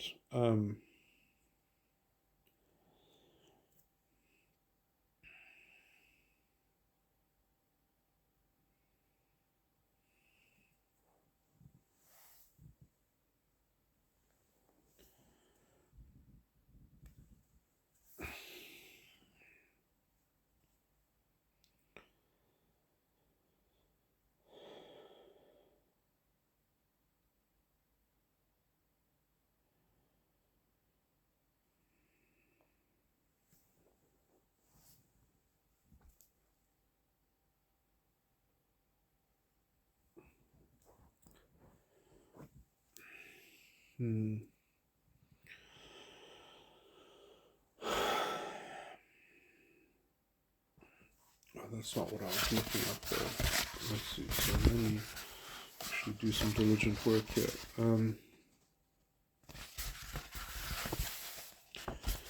So you go worship first, then declaration, then answer, and prayer. See, answer and prayer come from different sources. The answer comes from the superego and the prayer comes from the unconscious. And that is almost mechanical. The answer and prayer connection is very much mechanical, which is both inform the subconscious impediment.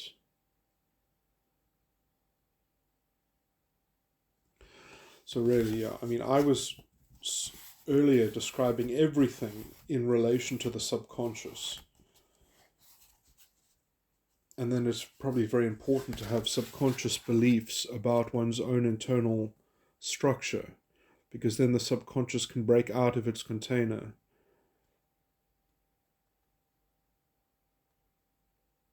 The answer and the prayer. I wonder what I call the primary counteroffer.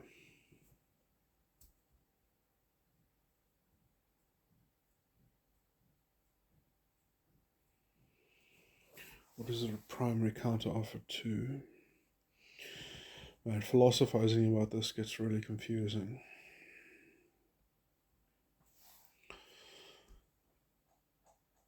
So let me look at my personality. No, this is the wrong document.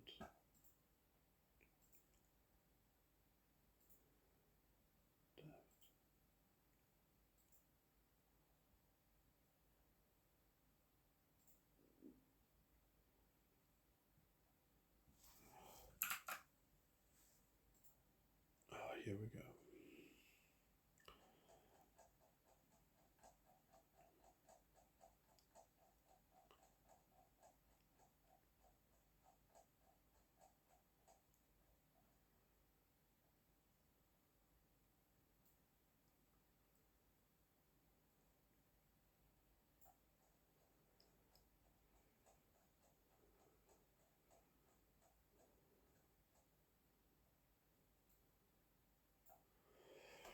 Okay, so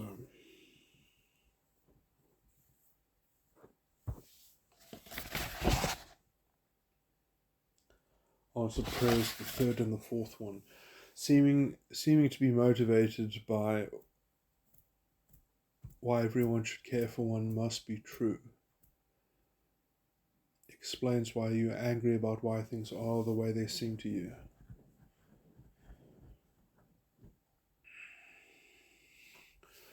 seeming to act upon why it should happen to appear that everyone should care for one explains you appearing to be angry while projecting why things ought to be some way.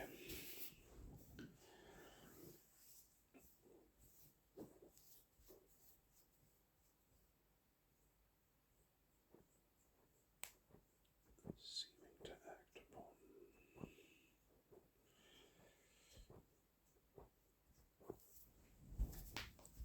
Explains you appearing to be angry while projecting.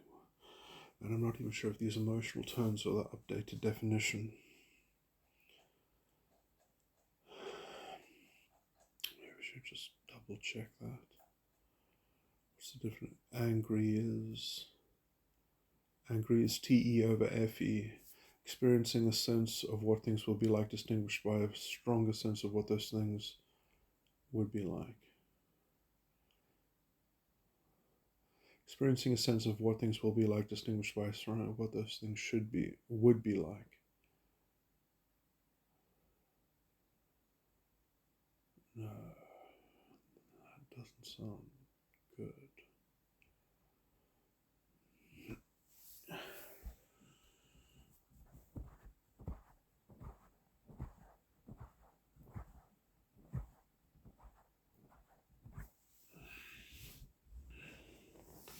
Experiencing a sense of what things will be like, distinguished by a process of what those things would be like.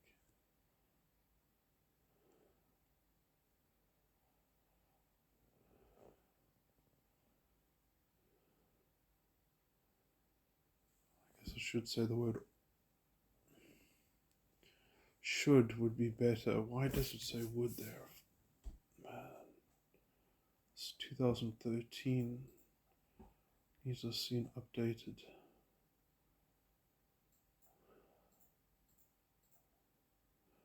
Let me just quickly double check. Experiencing a sense of what things will be like, distinguishing by a strong sense of what those things would be like.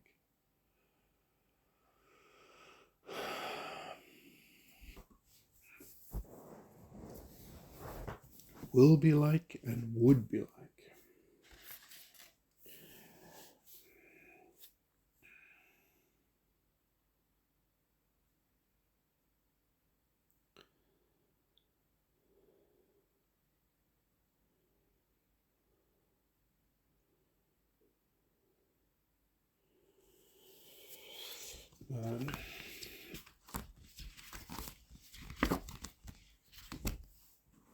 That upsets me because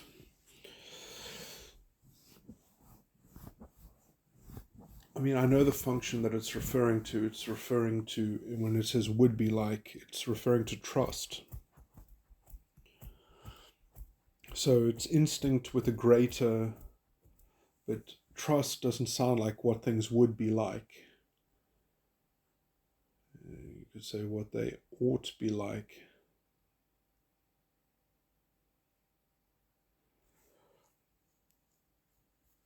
So I need to fix that probably. It's a bit annoying.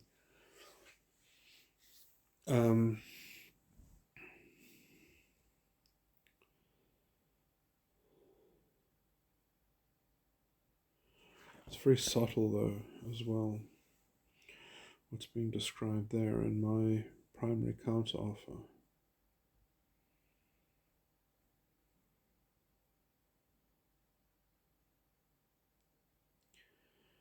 Talk about existential anger. Yeah, that's what the primary counteroffer is really. It's this kind of existential pivot that the soul is the axle of the soul.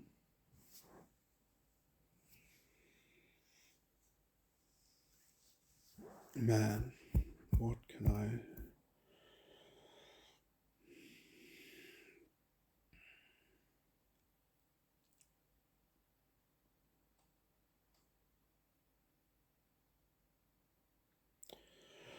I keep on sort of diminishing the the importance of the superego and the unconscious.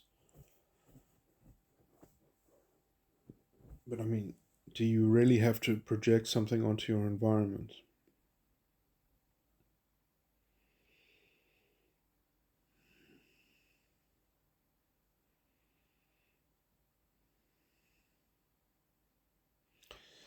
You know, we get sort of so dissatisfied projecting Maslow's hierarchy onto the environment, but I mean, is that the default? That you have to project something onto the environment? You know, I would have everything be centered around the subconscious, the perspectival, but then what do you do with a virgin unconscious? How would you populate it? How would you have a participatory thing that you do?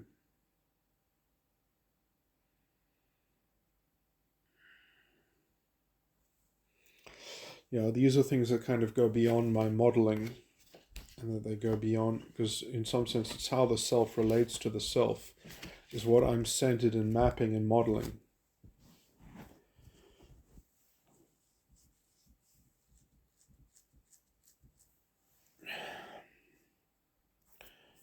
It does seem to me that there should be a kind of primordial anger that we have to sustain an objective paradigm.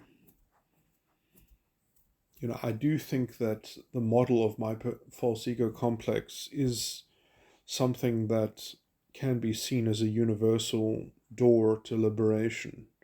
I do think that the structure of my false ego complex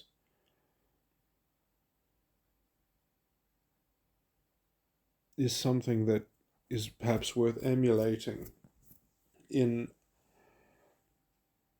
reformatting the subconscious into a state of self-actualized presentism.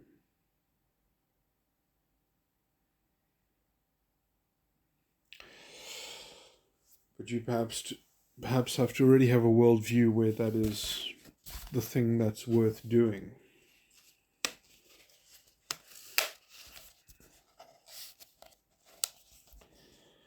So yeah,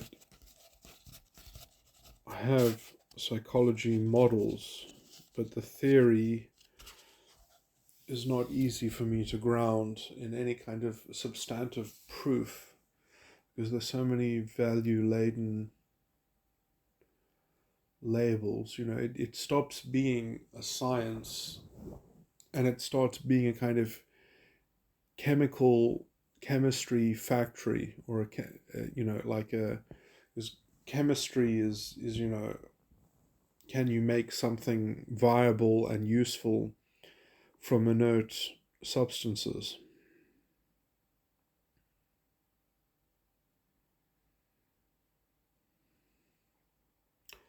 You know, it's like cooking.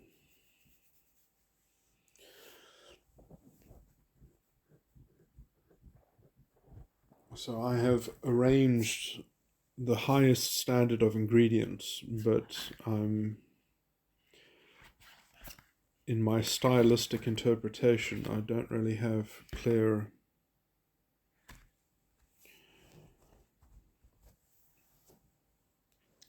lines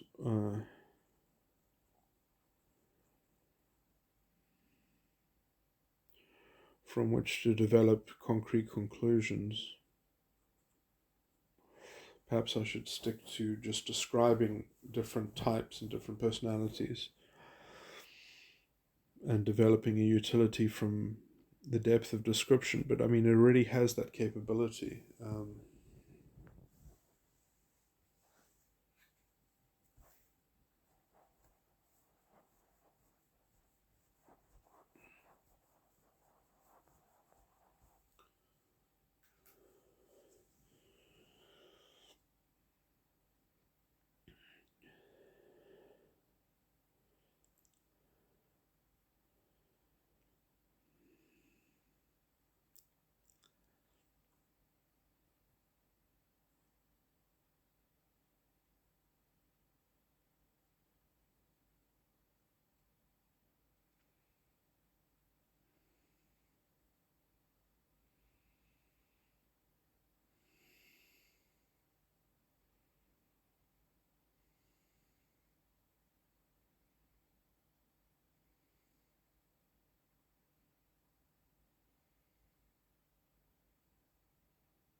But yeah, the superego really is the house of the false ego, though.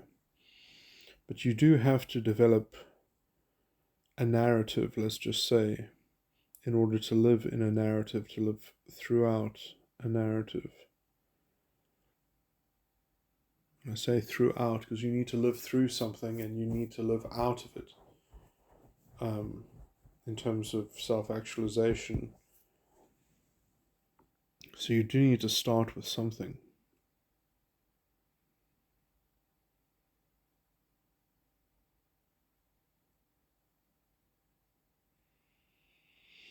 I wonder if autism isn't just the development of tamasic individuals. It would seem to me that that would be the case, and the Rajasic individuals would just be like the narcissistic ringleaders.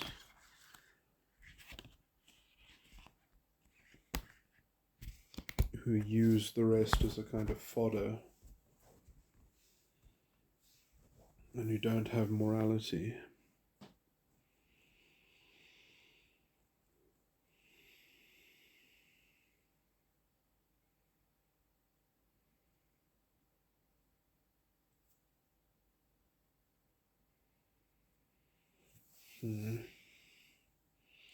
Because they really are two distinct circuits. There's the subconscious ego circuit, which is like more positive, and the superego unconscious circuit, which is reactive.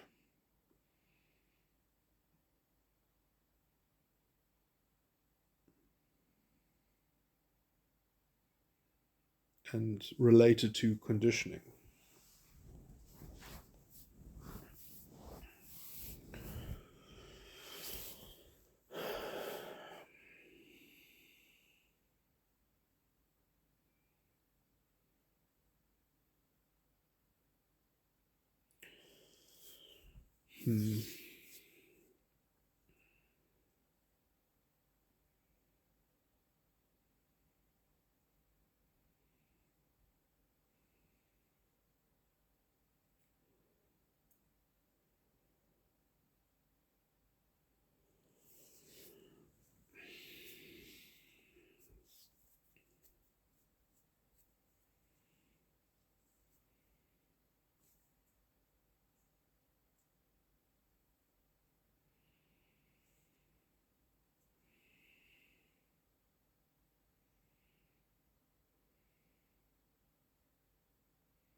Another way of, the child function of the subconscious could be the summary of health, psychological health for the entire type.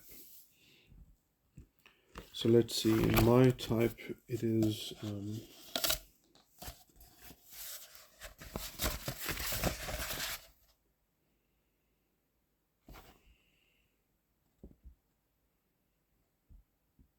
dimension 8.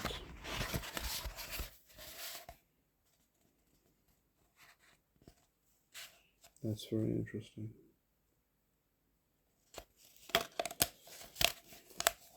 How things would be, how things ought to be.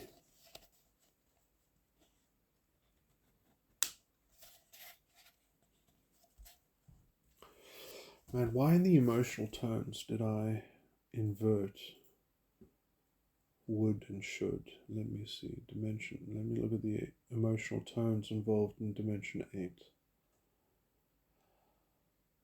Dimension 8 is called... What is dimension 8 called?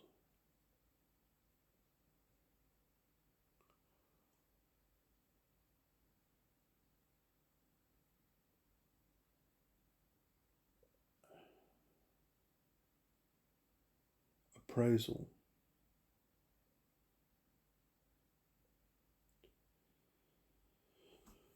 It's appraisal. Oh my word, how have I even translated appraisal? Is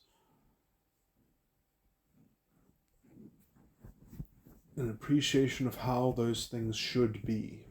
Why do I switch should and would?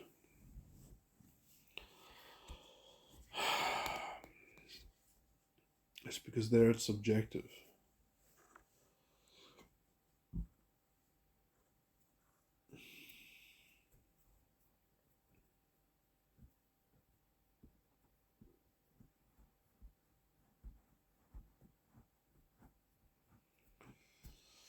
It just doesn't work on the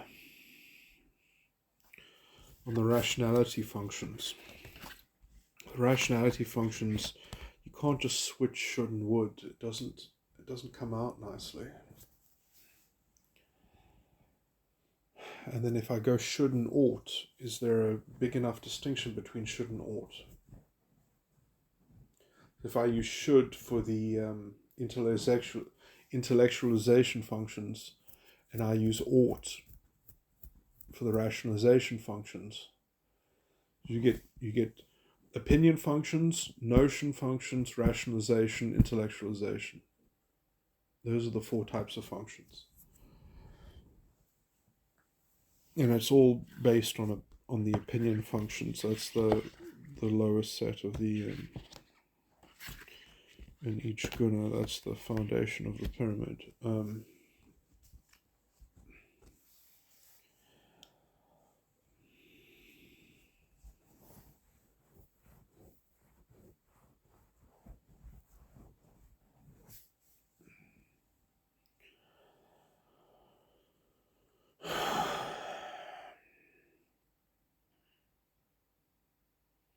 So what was I just going into? Oh yes, the child function of the subconscious, that you relate all the health to the child function.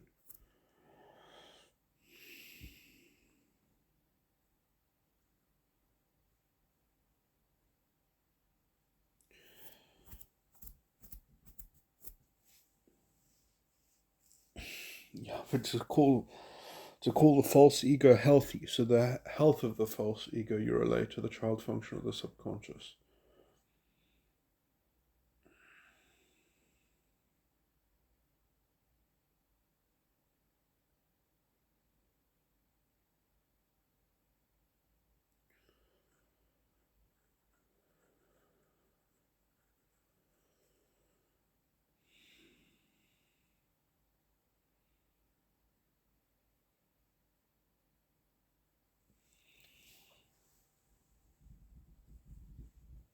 I mean, I could even have the devotion linking itself not with the inferior function, but with the child function. Could even have that. I mean, implicitly it is the case already, that the declaration, the devotion. I mean, the devotion and the declaration are kind of warring.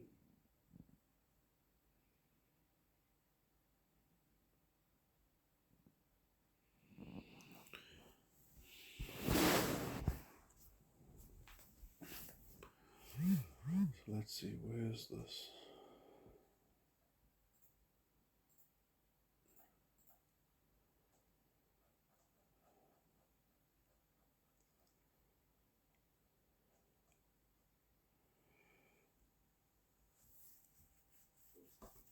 Declaration.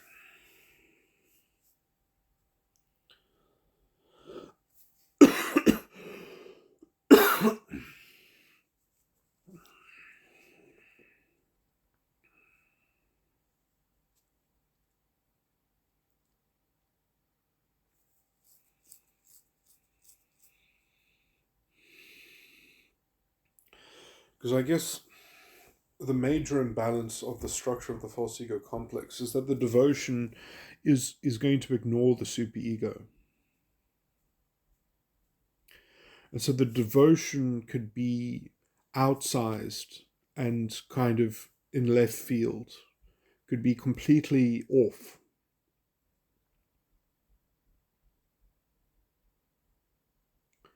So you can have people with subconsciouses that are very the opposite of meek.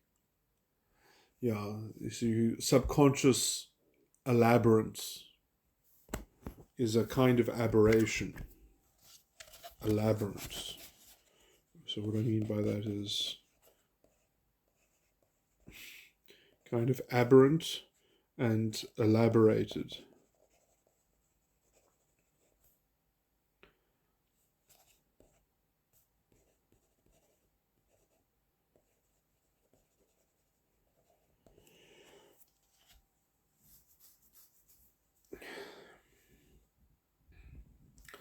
And in that mismatch,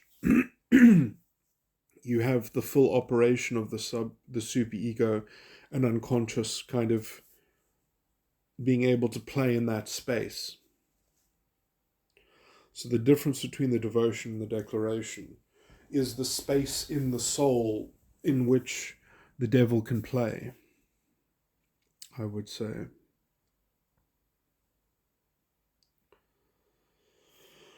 Anyway, I think I've ruminated over this stuff enough for today. Well, something I have not been stating clearly enough is that the subconscious grows out of the superego.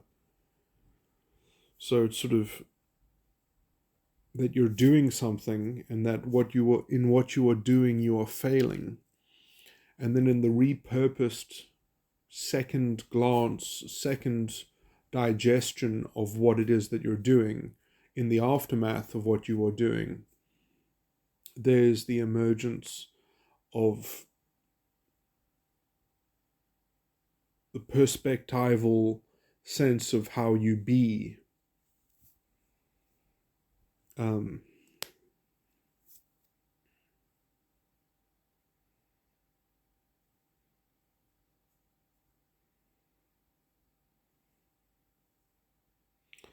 So in that sense, the subconscious is almost irrelevant to the superego, because the superego is already fallen. It is already a fallen entity.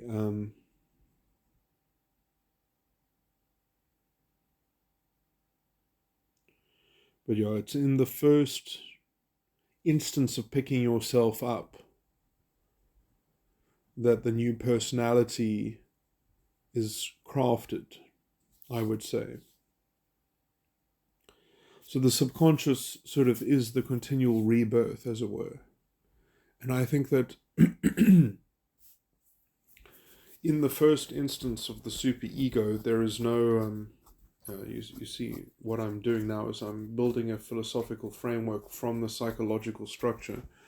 I'm trying to build a phenomenology, I guess, that is housed within the psychological model.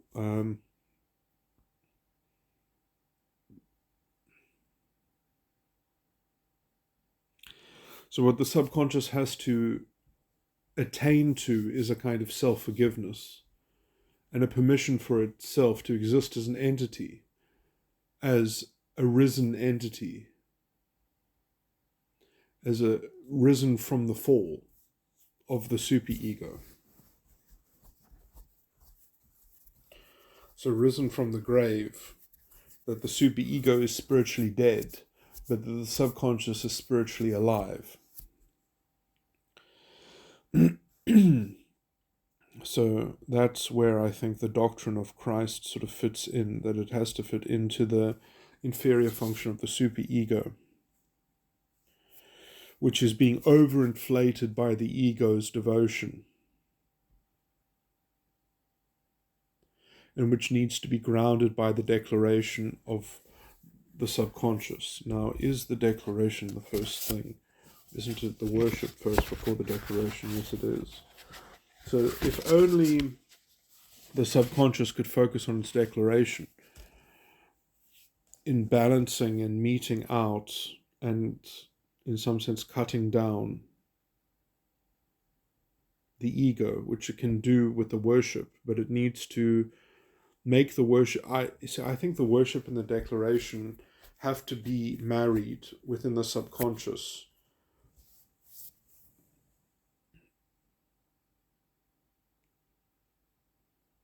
They have to become... I think this is, where sort of, symbolically speaking, hermetic alchemy takes place. So the declaration and the worship need to sort of be alchemically married. So what is going out into the infusion into the ego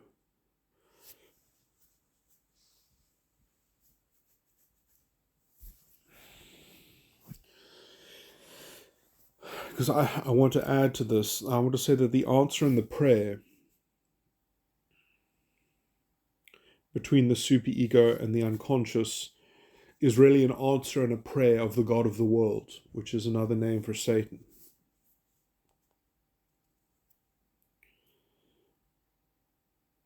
And that the worship and the declaration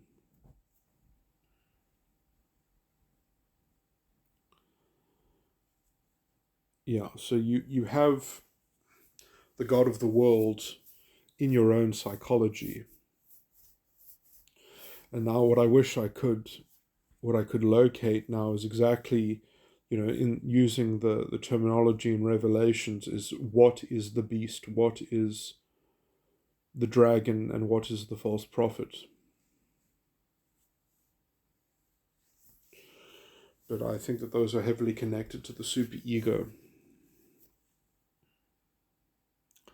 And Babylon the Great, I think, is also somewhere in the superego.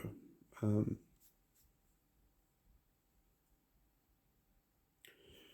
I think essentially that the subconscious is the New Jerusalem.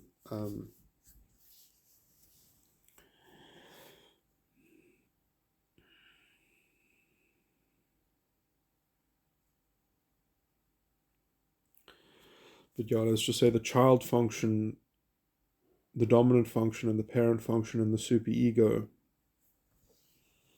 Those three things are probably the beast, the dragon, and the false prophet.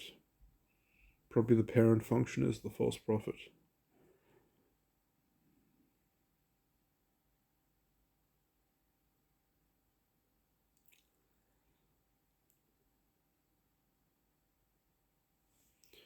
Anyway,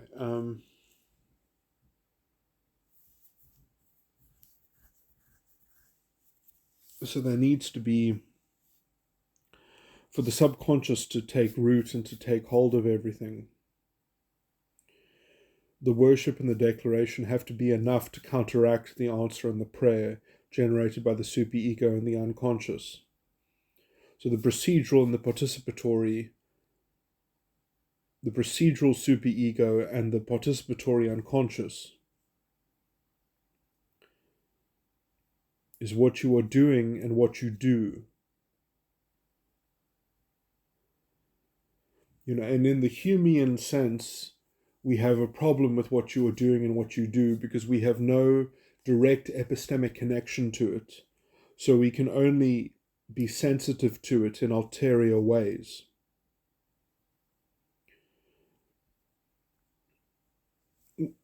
We can only see the effects of causes. We cannot see the cause in and of itself. And we have that relationship fundamentally with the superego and the unconscious if we are to establish a new life and a rebirth from the death that is imposed on us by the superego. Because what the superego is doing is intrinsically, it's dead in sin, it's fallen.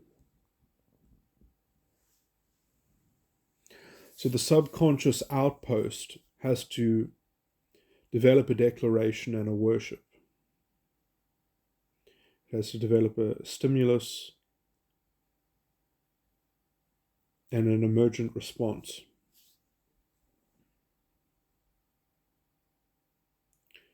It has to have a declaration that can absolve itself from the superego's dilution, if I can put it like that, in its declaration, and that declaration has to be married to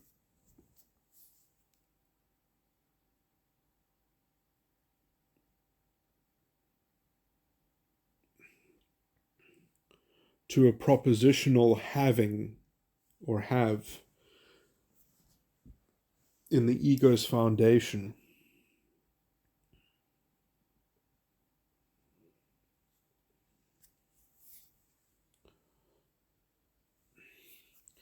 So if the ego has things,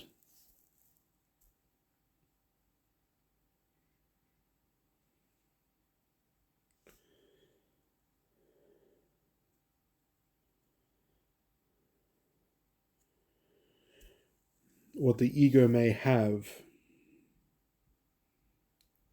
what the ego does have then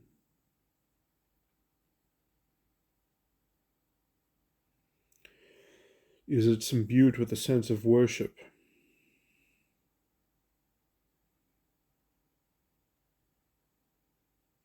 In terms of how things are. Let's see how and in its response to that is the ego's oath. And what is the definition of oath?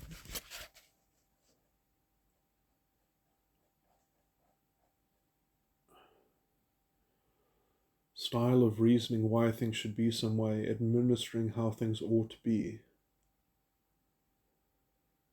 So that's dimension 6 or dimension 8.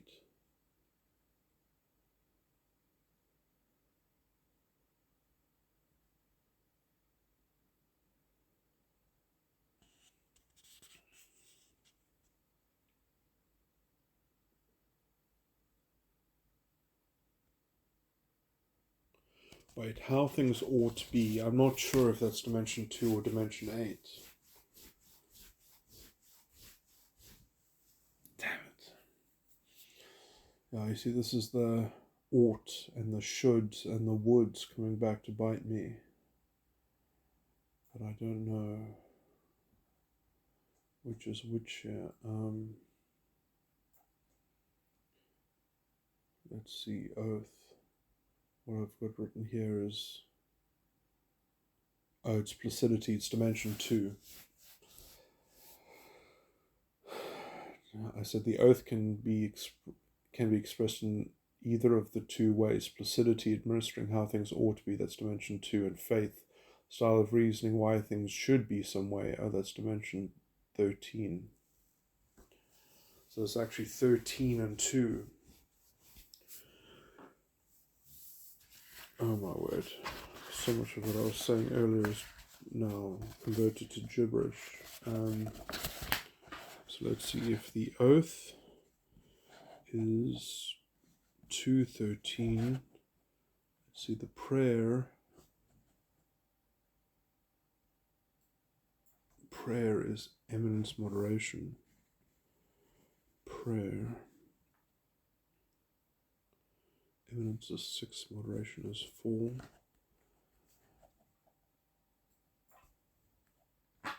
Appraisal. No, wait. Declaration. Declaration is trust appraisal. Trust is 10. Appraisal is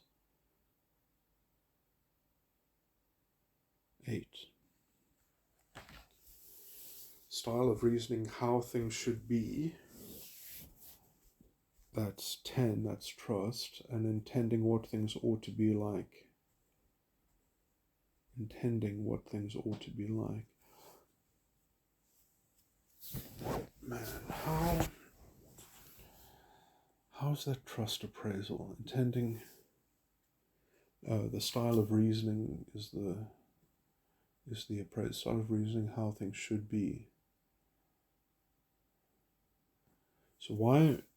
You see, I call that an that's an intellectualization function. But now I'm using style of reasoning how things should be. Style of reasoning should. Style of reasoning should. And then let's see, the trust is intending what things ought to be like. Intending ought.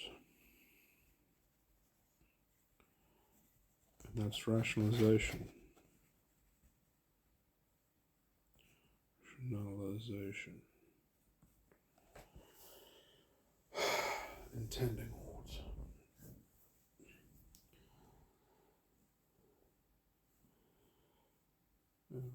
Intending ought is trust, projecting why thing. Projecting. So let's see, I've got for rationalization. Rationalization is administering, projecting, and intending. and intellectualization,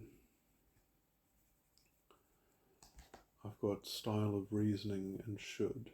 It's just style of reasoning.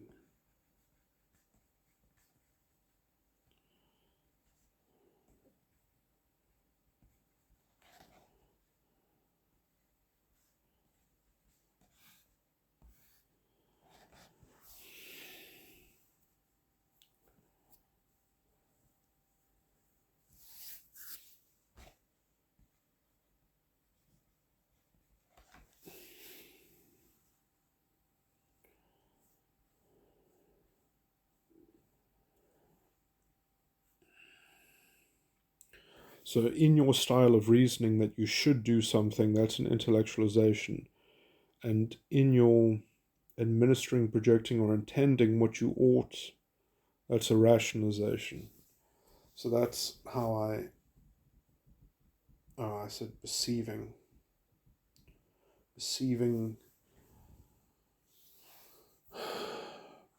thoughts about why things are some way. Oh no, those are the, oh, that's completely different. Those are the opinions.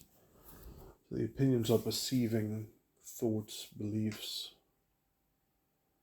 and implications.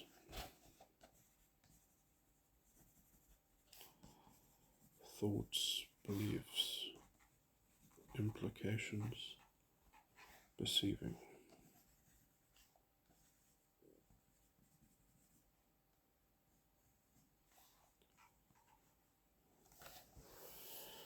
And those are opinions.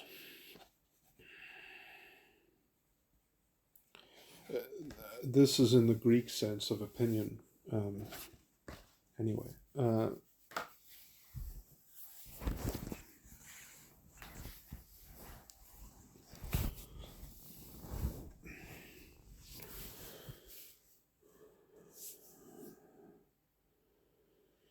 Anyway, so what was the point of going through that?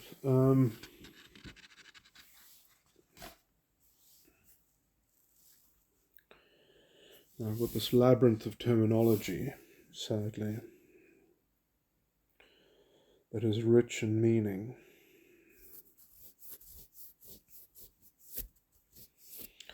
So, I mean, the real problem is that the ego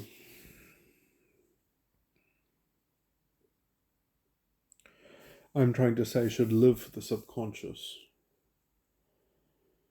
and therefore it won't develop.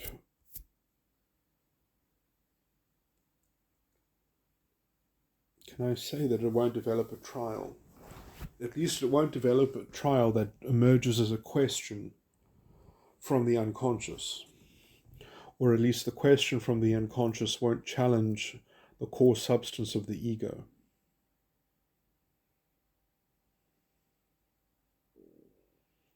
What is the question?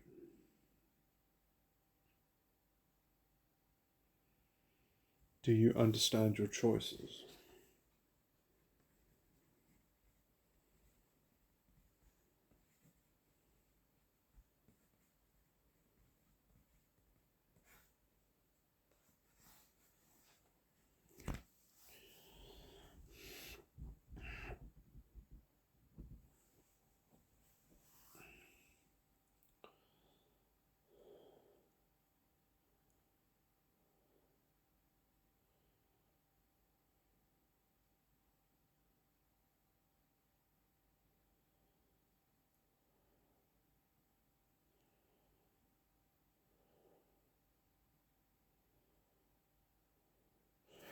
I think ultimately that's the only question that the unconscious posits against the ego. And that's the kind of cherubim that has the flaming sword that turns every way. That's how that's resolved. And then you can convert the superego into an annex of the New Jerusalem.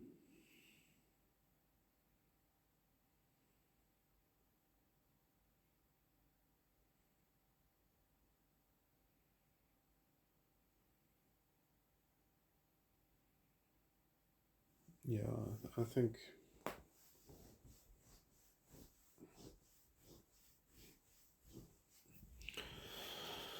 I think that's the setup.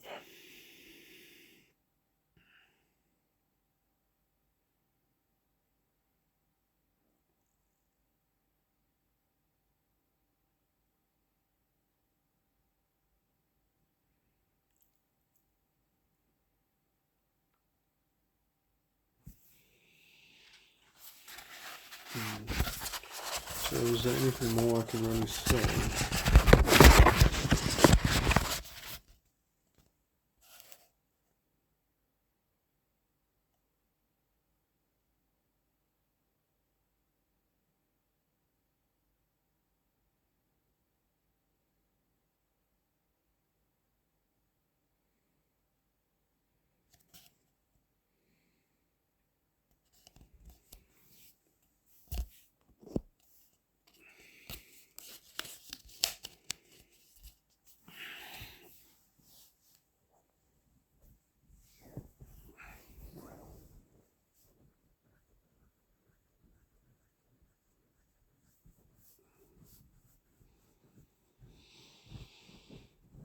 And then I wonder if you can collapse the unconscious.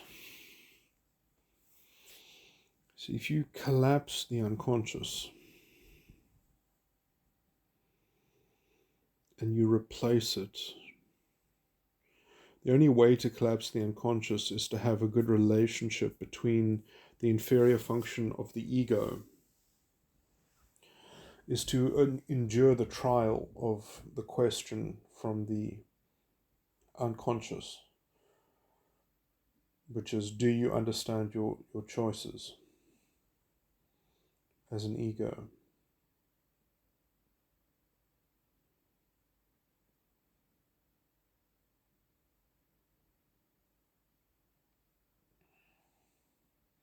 So that is how the unconscious can appear to us and how we can overcome it and collapse it.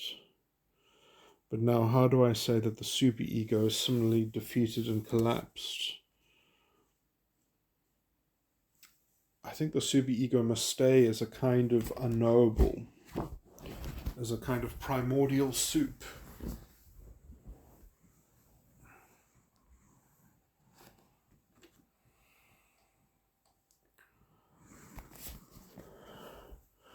It is dislocated from the ego. So there's a kind of firewall safety there. And in the same way that Hume has told us that we cannot see causes directly, we can only know about them indirectly, I think that's the same relationship to the superego.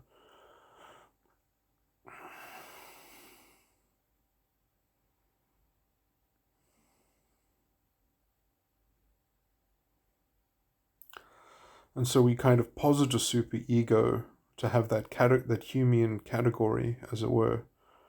But knowledge begins with the subconscious. And so that's a kind of epistemic humility that must be built into our system, so that there is a kind of basic humility, not a skepticism, a basic humility that endures and that must endure through the fundamental characteristic of what, so this is, what it means to be a child of God in a sense. A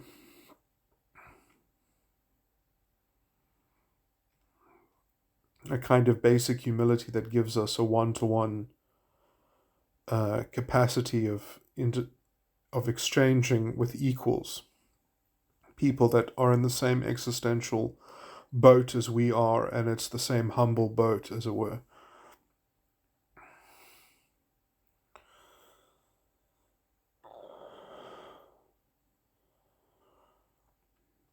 So at the end of the day, you can say that the superego is something like the forbidden knowledge of the Holy Ghost.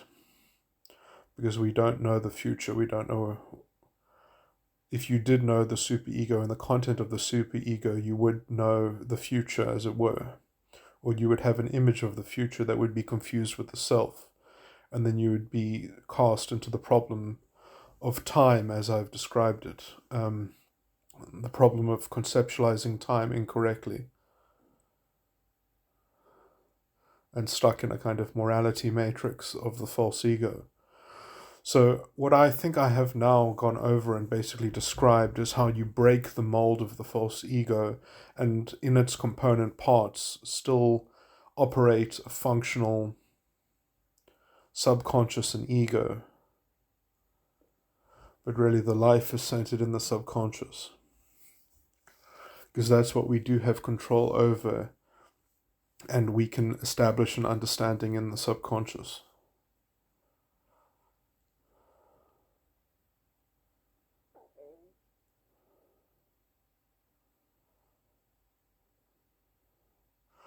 So that at least is my formula for self-actualization and achieving sanity.